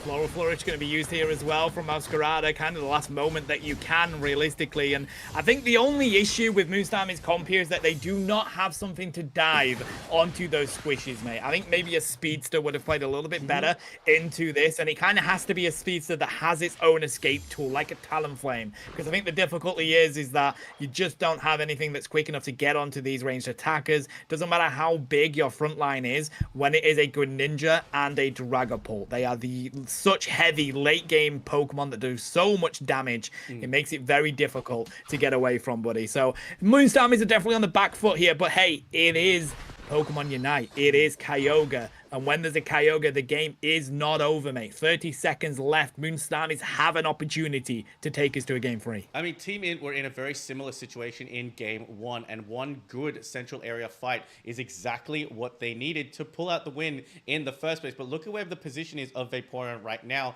They look like they want to go for home field advantage and score into that home pad. Machamp here with this submission, the fact that it's going to take so much damage before it even is able to pull out of a submission onto a Dragapult or onto a Masquerada, but Team Int don't seem to care about this middle objective at all. They want to go for this the scores in the backline, but that is a mistake when you've got a Pokemon like Dragapult here who can just rip this objective down. The Hooper comes on bound, and none other than Pancakes was just going to sit there and rip it down while the rest of his team distracted. Gotta say, good effort by hand, though. It looks like they were going to be able to get onto that with the X's, matey. It was an ever so close one. I mean, even if they did, I think Team Int are going to rip them down and take the buff anyway. Barrage Blow is going to come through here. Does pick up the Greninja. That's pretty big for Moonstarmies, but unfortunately, they can't get on this Dragapult once more. Vaporeon way too protecting of their ranged attacker here, and it does mean that Moonstarmies are on the back foot. Only 2 Pokemon to deal with this, and look at that Umbreon, bro. Sent straight back to Nurse Joy the second they blink. Team Int have this game locked in. Yeah, unfortunately, the liquidation was going to be used to farm up as well, but there's the Machamp. No absolute fear on the Machamp right now. No way Pancakes manages to get out again with all this, but I think enough was enough for Moonstarmies. They wave the white flag on that one, and they call the surrender there. I mean, just a great team comp coming out from the side of Team Int. It was just high damage, high reward, because there's a lot of instances right now where that just doesn't work.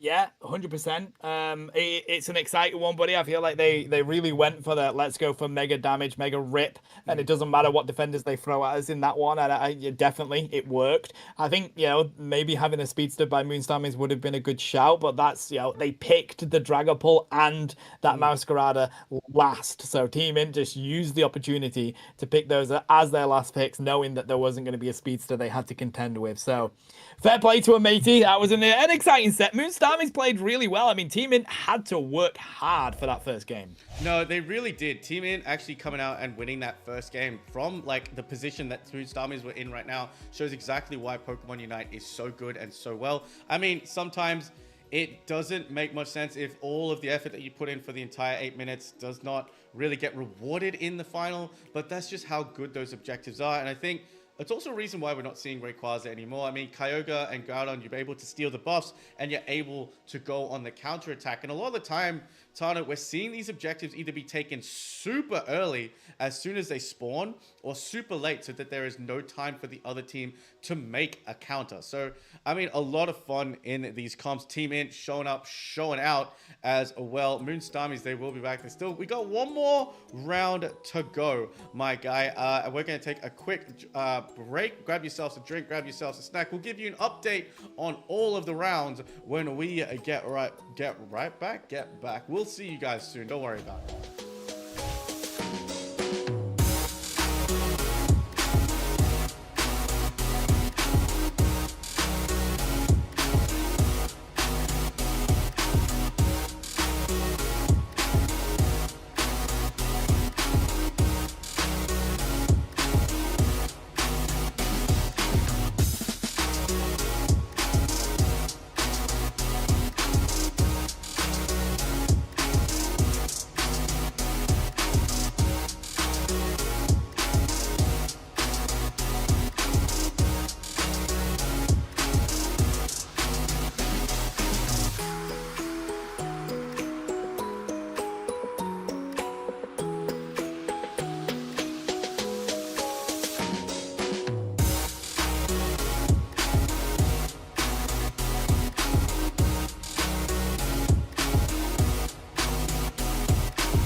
Guten Tag, trainers, and welcome to the final round here in Project Fearless. We have Ginyu Forces, who have just taken down Rework in round 2, going up against what we just witnessed with Team Int, Lobo. You need to tell me beforehand what language that you plan to pull out, because we've had French, we've had English, we've had Spanish, and now we've got German. So poll in chat which language you want Tano to learn for next week.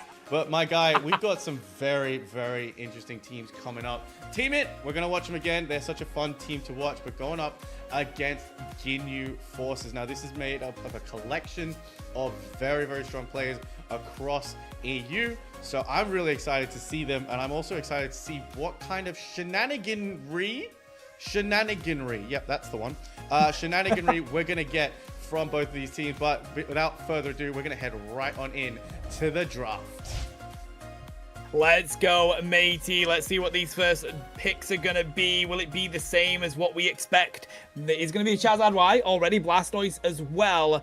Umbreon on the board, or will it move to Safetch? Gotta be Safetch. There it is. Yeah, absolutely. Safetch is going to be taken off the board as well. So, I mean, let's go and have a look. Sorry, my bad. Just got to do a quick change because we don't have any Fearless up just yet. Guys, still getting used to this, so bear with me. So, Fetched, Umbreon, Blastoise, Psyduck, and Mega Charizard Y.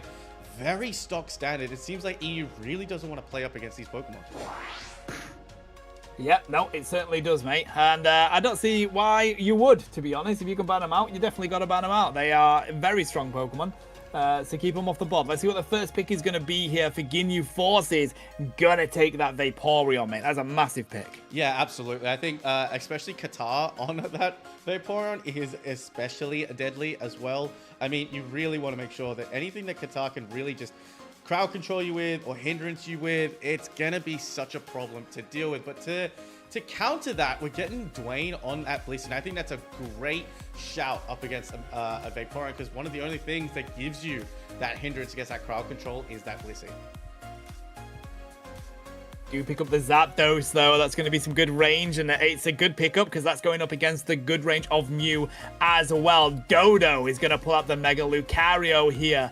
Ginyu Forces have a really good core built there, buddy. You've got one of the strongest defenders in the games, one of the strongest all-rounders in the games, one of the strongest ranged attackers in the game. That's a pretty strong one. Let's see what Team Int are going to do to respond. Alentia pulls out Snorlax. Snorlax is, I mean, for me, Snorlax is in a very interesting spot. I know a lot of people don't want to hear me say that.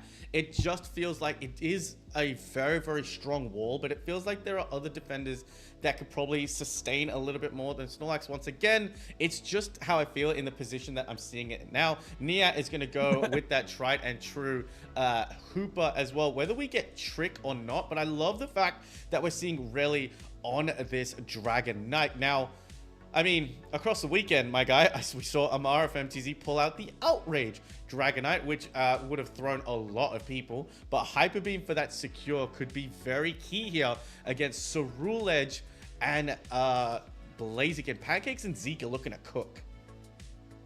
Yeah, I actually like the Blaziken pick as well. Rally has that Dragonite. I mean, I expect it to be Hyper Beam, but you are right. We did see Outrage in the past weekend. Hyper Beam, great secure, and I think you kind of have to have your own kind of secure. So Team Int are going to pick up the Blaziken, and even outside of the secure potential of that Pokemon, it is still extremely strong in this game. Takes a lot to take it down. So this is the state of our first game here between Ginyu Force and Team Int. Ginyu currently have not dropped a set, mate. They could be our second team to win Project Fearless without dropping a single set. Let's see if Team Int can beat them to it. Yeah, look, it's going to be interesting to see how this goes. I mean, we've also got the swap from Dodo to the Mega Lucario right there. They just swapped to make us sweat, guys. These guys really like making us sweat. So we'll see how this game is going to play out. On paper, Tana, going to ask you for it. Where are you giving it? No biases. Biasy? Biasai. Biases. Wow. I think I'm going to get to Ginyu here just because of if it is going to be Hyper Beam. I think that might give them a little bit more. It's Dodo, Omega, Luca, the Vaporeon, I think slightly better than the Snorlax. Verdict is going to be Ginyu. Teaming, I still love you, bro. I believe in you. Let's see what you can do. And that sound you're hearing is the hearts of Team Int breaking all over the board. Team Int had such a strong performance. I'm going to go with them. They might be able to pull it out and put pressure on that Zapdos that is heading into the bottom lane with a Vaporeon of all things. But that, you're right, the Ginyu Forces comp is very strong right now. But remember, guys, we are in Fearless. And Niat going to do what Niat does best. And that is take his sneaky little self right into the enemy team's central area.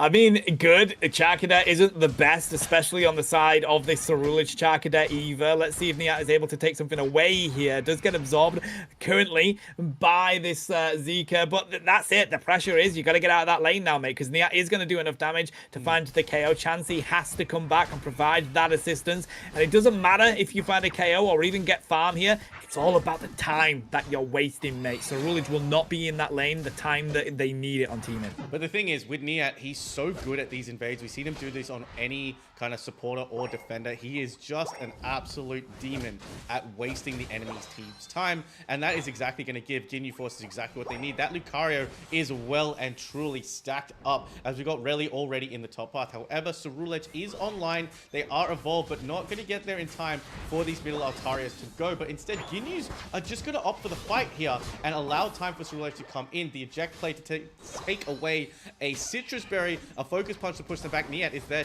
to provide the stuns as well coming through and steals a Citrus Berry. The macro plays coming out from this team, absolutely top notch. I always get confused. Macro, micro, same thing. No, they're not. Just similar, I guess. Very similar. You count your, Don't you count your macro. Don't at me.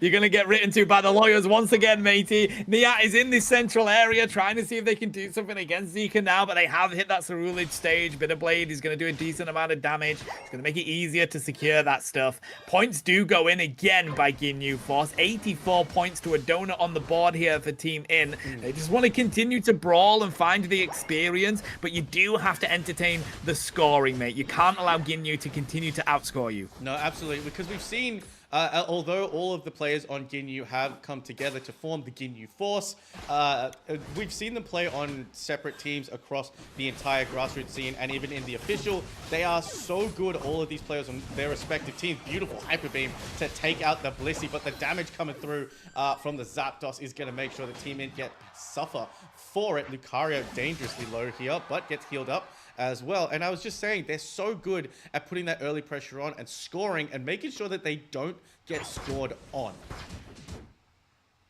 That's a huge difference, mate, because the thing is, whilst you're concentrate on finding these levels, finding the KOs, you see the opposite team just continue to score and score and score, and before you know it, you're coming into that final objective, 200, 300 points down, and you have to do something. It forces you to do something, so don't put yourself in that position here. Regroup, get some points on the board, find some objectives. The rip continues on the Registeel here from Ginyu Force. Looks like we're going to see if Mew can contest it. Hyper Beam will lock that in. Huge damage for Secure from that Hyper Beam. Good buff for Ginyu now as they use that to capitalize on a push in this top lane. Yeah, look, I mean, Reli knows one of the most intelligent players we've ever had a chance to talk to. He knows those damage counters. He knows those damage stacks. So even with the Mew there, he put the pressure on the Mew to get in the way of that Secure and then use the Hyper Beam to secure as well. So Ginyu Force is going to go for double duty this time around. Both objectives at that mark go to the side of Ginyu Forces, and the pressure continues to mount on Team Int.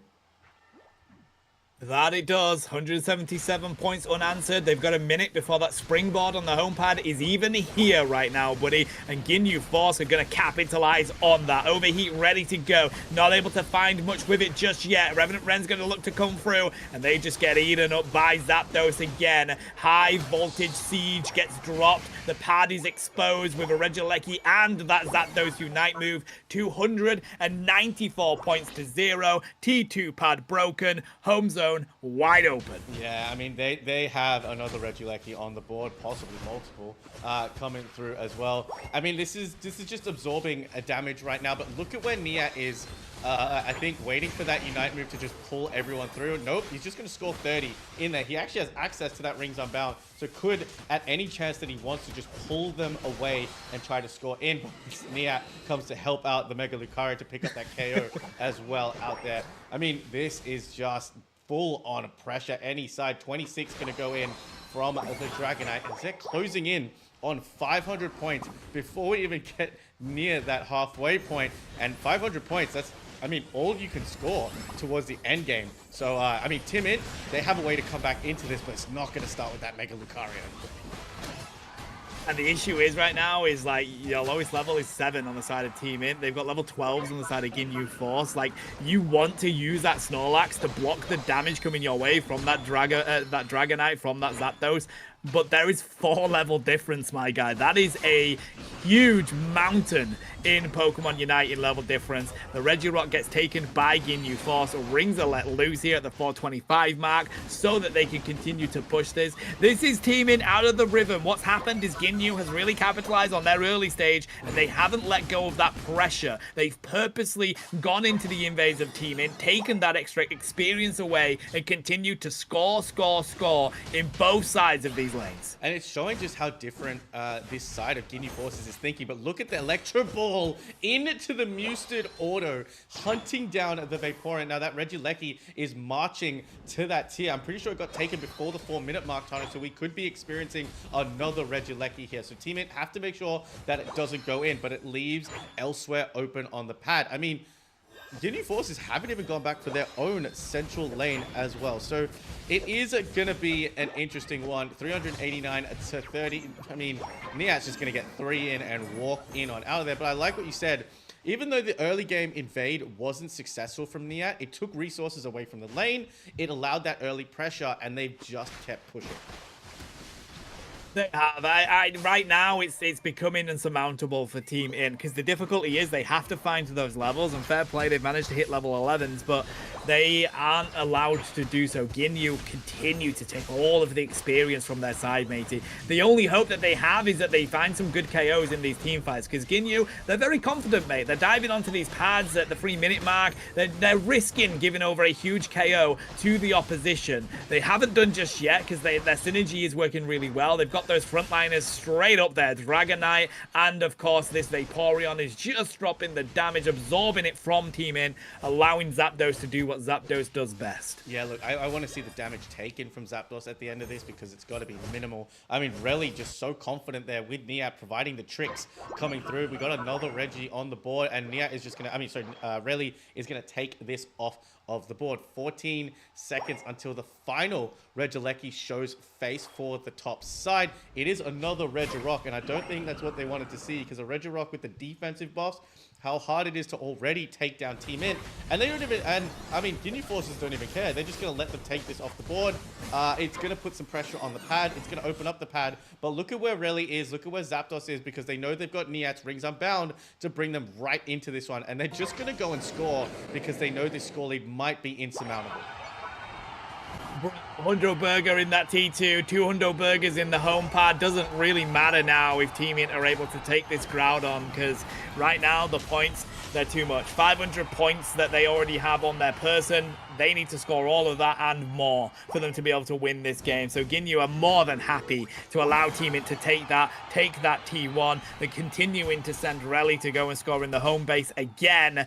And right now, it's just a smart play by Ginyu, knowing how much control they had in this game, how many points in the lead they currently were. They allow Team Int to put so much resources and pressure onto getting that Groudon and desperately trying to score enough points. Look, they're still about 400 points behind here. Reli keeping that lead up as well. They've just got good teleporting ability to the side of Ginyu Forces, but they're not even coming out of their home bad right now. They're just enjoying their time because they know the job is done. And no matter how many pads they break or how much they score, Team Int cannot get close to that score lead. I mean, it shows just if you have a mastery of your ability to control the map, controlling the map every single which way that you're able to do, that is just a masterclass coming out from the side of Ginyu Forces.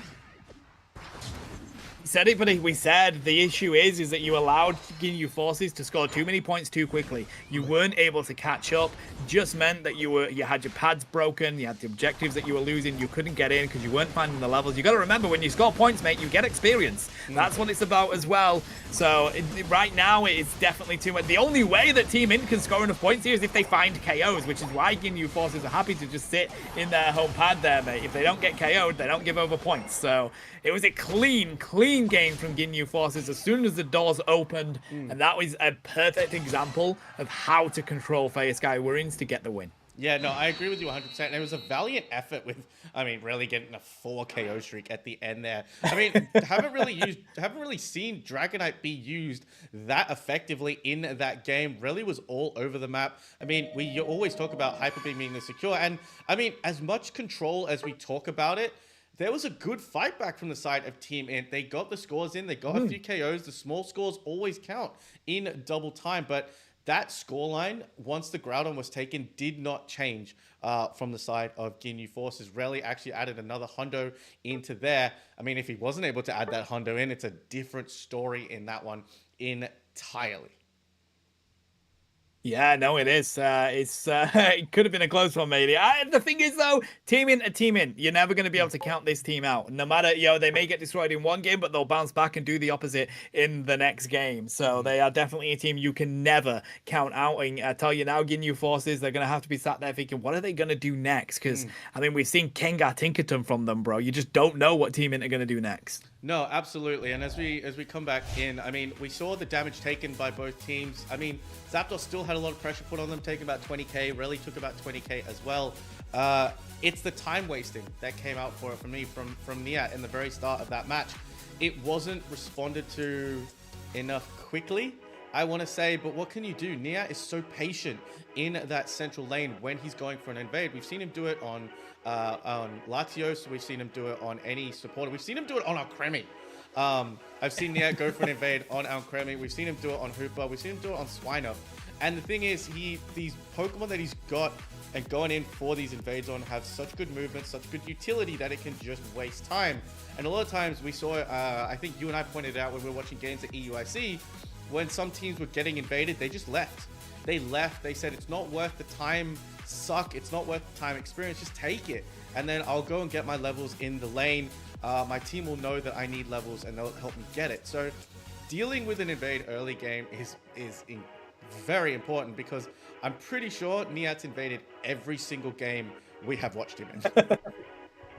I mean, there's 3 facts in life, Lobo. Taxes, death, and Niat invading in Pokemon Unite. And he's going to continue to do so, mate. Why would you not, if it gives your team the advantage that Niat is able to give to their team? Now, the thing is, Team Int know that that's going to come, later on in the game. But that's also a placebo effect that Niat gives you. It gives you a false sense of security. You think you're secure in the knowledge that Niat is going to come and invade your central area, bro, until he doesn't. And if he doesn't, you're sat there thinking, what is going on? Where is Niat in the game? Boys in the lane, and he just cleans up the entire lane instead. So the one thing I haven't seen Niat play is I haven't seen him play Sableye. I'm pretty sure he plays it. So Niat, if you're listening, give me a Sableye game. Tana got a request from Team Int. I'm putting out a request for Ginyu Forces. Give me a Sableye.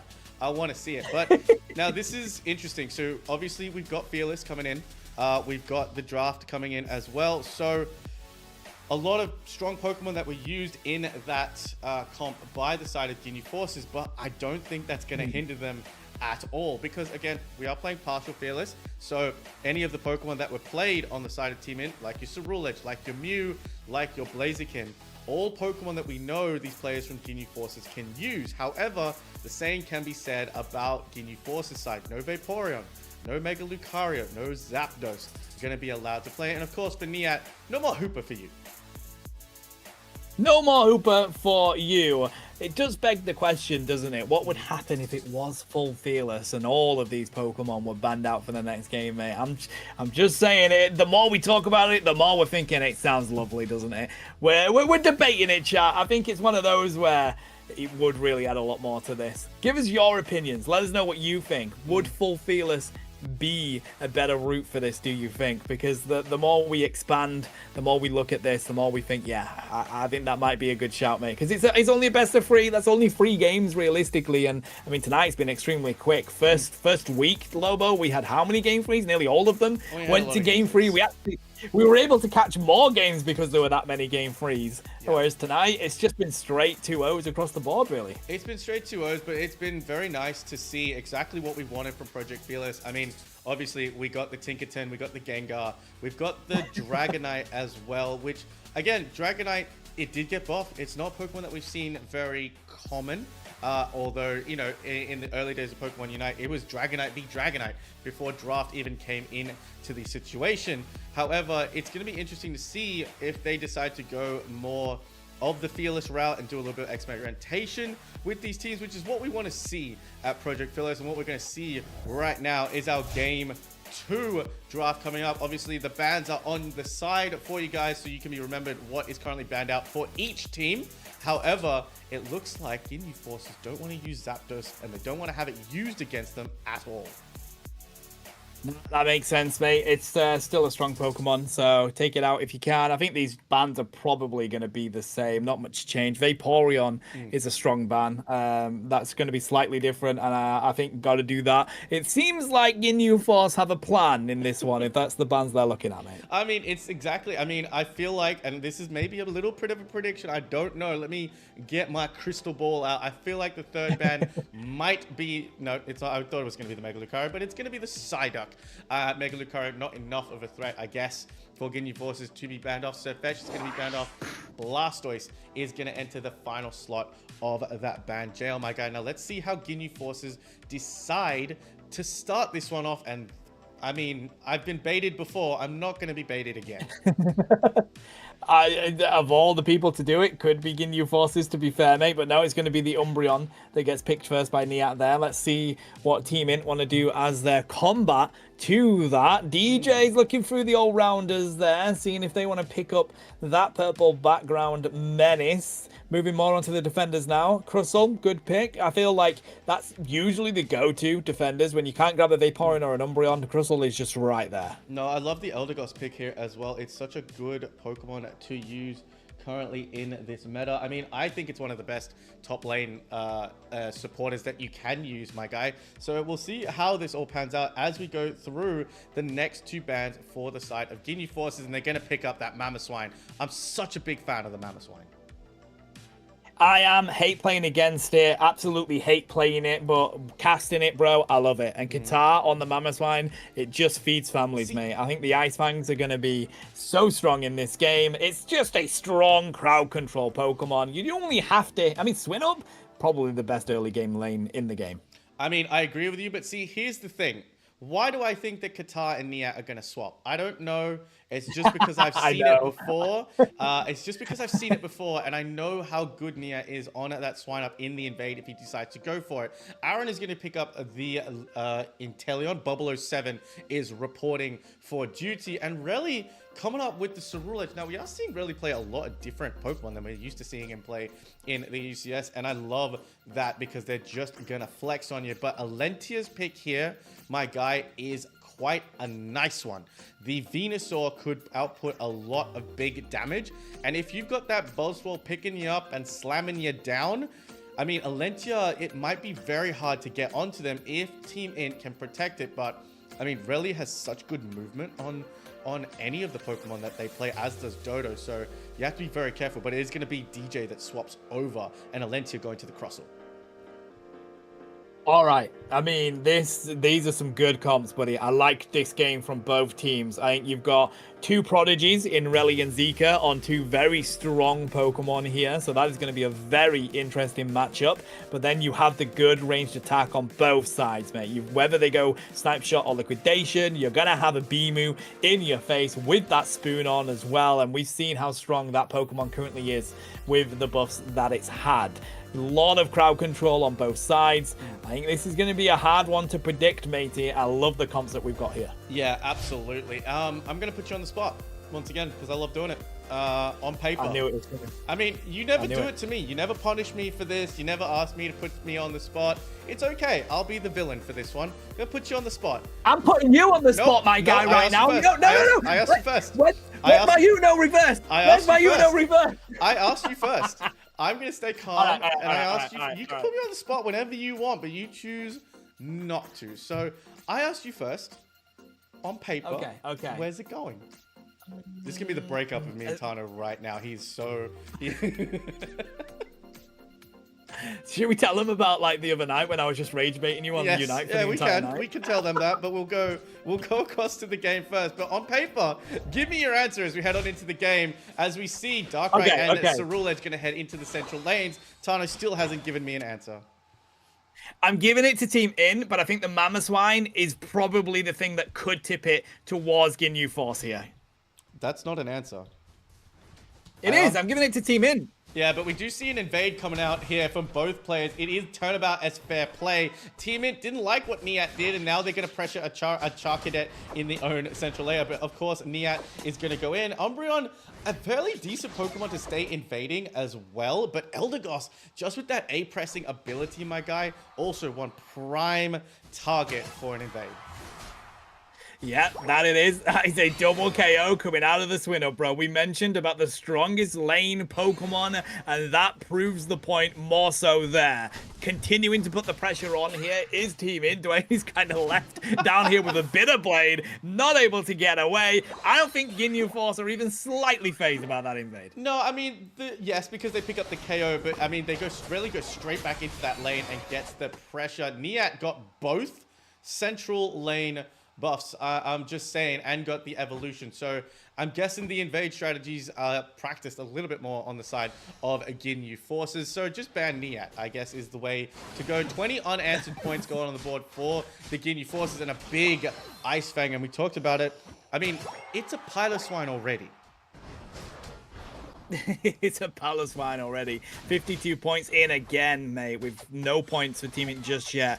This is really aggressive gameplay from Ginyu Force. And the thing is, when you are the opposition, it's so hard to bounce back from this, mate, because you just can't get a moment to breathe. Like, you've got a 1v1 up in that top lane. You have to have your Buzzwole win that 1v1, because down here, you've got to continue to put pressure on to take this lane now. You have to give yourself a moment to breathe, and it's so hard to do that against a team this strong. And, I mean, Qatar is surviving. It was a 3-on-1, and Qatar managed to take the attention away from him, turn it around right now. Crossel getting frozen. How often is it that you see a Crossel being power controlled into this amount of damage as the liquidation from Aaron just comes in?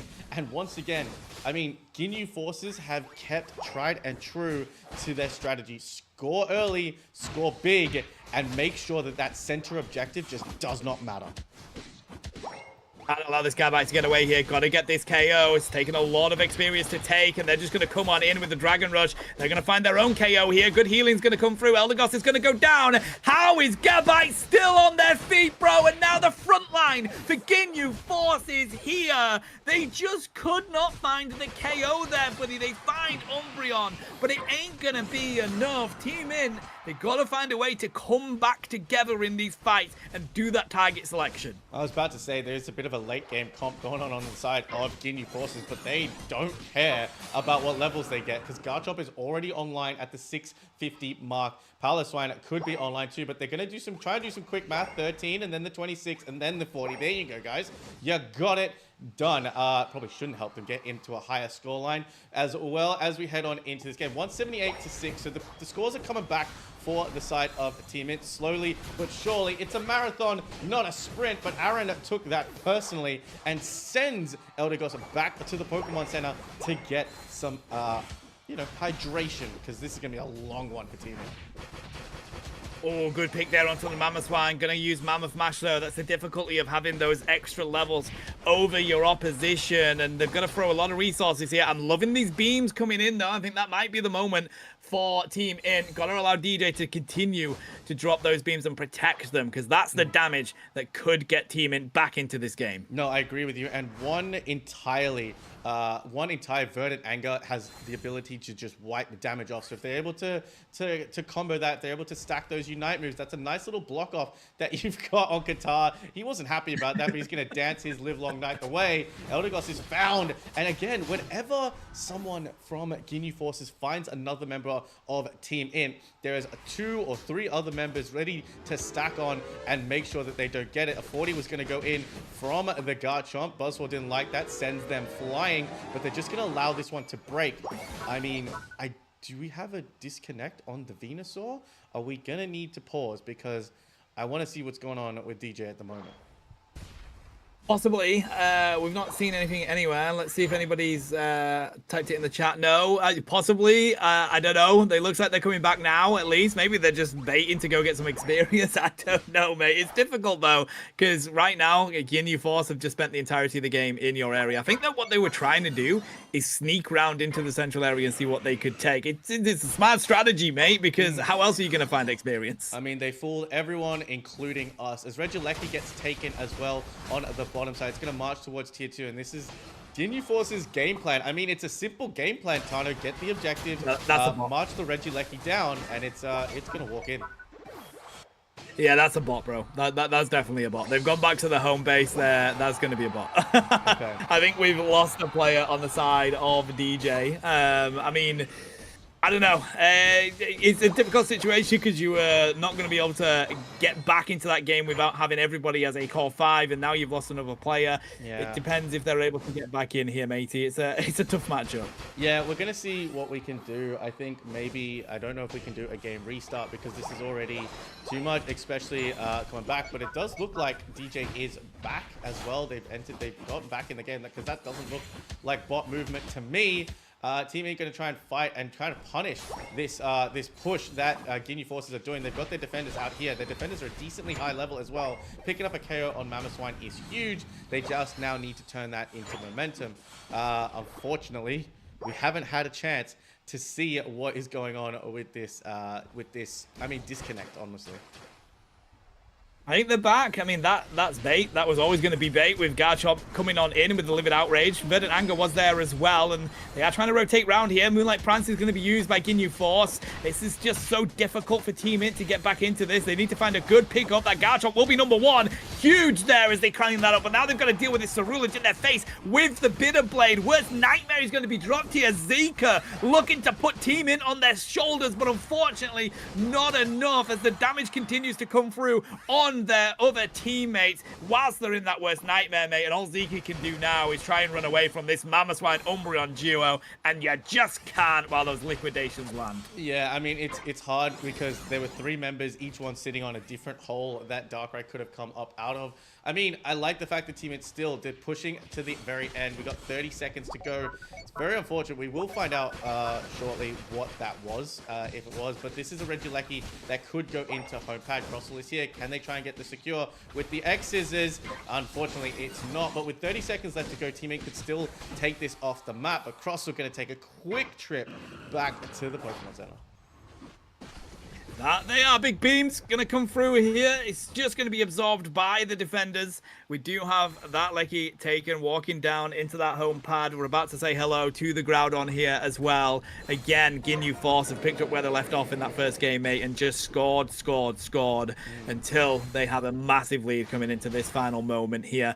Looking to see if they can do something with the damage, but it's defender galore, mate. You cannot break through this Mamoswine Umbreon duo, and it's just too much. I mean, where is Regieleki going? Regieleki's gone on a walk all the way around, actually going through the central lane. It is going to be Team Int falling. Cotton Crow Crash is going to be used. So is the Verdant Anger to try and push everybody back. But they've got a 6th man. Do the Ginyu Forces, and that Regieleki will walk right on in to that main goal. Sending this, I mean, it could be a Thousand Island dressing, but it is under unfortunate circumstances if we find out. It is, mate. I mean, let's face it, like, Ginyu Force were so strong to begin with anyway. Like, it's one of those where I think they were going to lock in the entirety of this week, mate. They beat Rework as well, which I believe was in 2-0 fashion. Let me try and see if I can see. Yeah, it was 2-0 fashion. They have been a force to be reckoned with in this week, mate. We've got a minute left in this game. 755 points on that board. Double KO once more for Relly here. And there's no way Relly he doesn't get out. He doesn't get out. Relly doesn't get out. As long as we confirm that Relly does not get out in that situation. But 2 members alive, 3 members alive. We're going to see if this Groudon can be taken. But it's just the boosted crits coming out from the side of Aaron on that Inteleon are so damaging. But then, I mean, you have to put this is a performance coming out from Qatar that any Mamoswine player should take note of. And again, I mean, as if we didn't think Niat was annoying enough on that Hooper, the Umbreon pick that is just so hard to get rid of. And it's gone with that Foul Play moveset as well instead of Neenlook, but I do believe it's still Wish. But it's just such a problem to deal with. And again, I think that's just how Ginyu Force has set it up. They are a very, very hard team to KO and to take down. Yeah, no, they really are, buddy. They put in an absolute showing in this week of Project Fearless. I hope they continue to play in Project Fearless, to be honest, because they've already taken down Rework. It's going to be a mission to take down this team in these sets, mate. So that's our challenge to the community. Get your team together. Come next Tuesday and see if Ginyu Force can be defeated, because boy, that was a statement. Look, I mean, in week 1, we said we had N1 come through and go undefeated. Now we've got Ginyu Forces coming through and going undefeated. Maybe we just nerf everybody and go full Fearless and give them absolutely no Pokemon to play. That is an idea. We're gonna put a poll in and take some suggestions because it could work, but it's just the performance. I mean, we saw different game plans coming out from all of these different teams, but Ginyu Force's game plan: score quick, score early, and make sure that you don't leave anything up to any decision. Honestly, a lot of the times we see players get disappointed because, again, I mentioned it, play well for 8 minutes, and then you lose the final objective fight. Ginyu Forces are taking that final objective fight completely out of the game. Like, you don't need it. And even if they do, like we saw in game 1, even if they do take it, you're not going to score enough to catch it. Nope, that's it. That's the sort of momentum that you build for your team. That's what these teams do so many times, is they just continue to score throughout the entirety of the game, because what it does is it breaks pads, so you're kind of isolated to just those areas. And if you break T2s as well, that means that they are just continuing to push up that lane. The objectives are going to be even more difficult for you to get to because you don't have that healing from the pad to play off. So it just means that they kind of smother you with control on your area of the map, and it's really hard to come back from that, mate. So Team Int, they gave it a mighty effort, and to be fair to Venusaur, managed to drop like 70k damage despite not being in that game for like a solid 2 minutes. Yeah, absolutely. It was so much fun to watch. But guys, that is our 3 rounds of Project Fearless. Incredible games from back to front. Project Fearless is always very, very fun because we're encouraging creativity. We encourage you to use Pokemon that you don't usually see or play in this meta, and we are getting to that every single week. This is only week number 2, and we will be back here next Tuesday on Mr. Spartano's channel. The cameras are reversed, so that guy there, we're going to be over on his channel next week. Sign-ups are going to go live on Saturday morning this weekend. So we know you EU players love signing up late. So if you could do us a big favor and save us some stress and anxiety, because who doesn't want stress and anxiety in that instance? Sign up, come play. 6 teams played up this time, 7 teams last week. We want to get that number up. You'll definitely get a game. You'll have some fun. So, I mean, before we go, Tano, there's got to be a huge thank yous that we got to give. Shivam was in here with us to help us set up. Tano and I are on production today. So it is a new experience for me, but we hope we did it justice for everybody. Thank you to my wonderful co-caster and co-inventor of this beautiful league. I couldn't have done this without you, and I love being behind the mic with you. I don't think you and I get behind the mic with anybody else, but if it's you, mate, we have a good time. A big thank you to Sam and to Chaotic Espion, who are doing the modding, I believe, on the Start GG page and making sure the players know everything else. And a huge shout out to Rosando, who is on the cams today doing the observing. We could not do any of this without you guys. And Tano and I just want to show our appreciation and our love to you. Tano, take it away. Well, the only other thing I'm going to say is, chat, you see this unknown writing on our cam screens. There is a message there. And I'm just saying, for the next 7 weeks, there will be a message there. Decipher it. We have a channel in Discord that says Decryption Challenge. Put in what you think that message is. And if you get them right, we will enter you into a giveaway where we will buy you whatever skin you want in Pokemon Unite. That is what we will do for one lucky winner. But you've got to decipher the message. It's going to be here every week. Go back, rewatch, just have a look, and let's see if anybody is able to decipher them. Other than that, that is going to be it from us. As Lobo said, we will be back on my channel next week. Have a good morning, afternoon, evening, wherever you are, chat, and we will see you on the next one. Bye. Bye.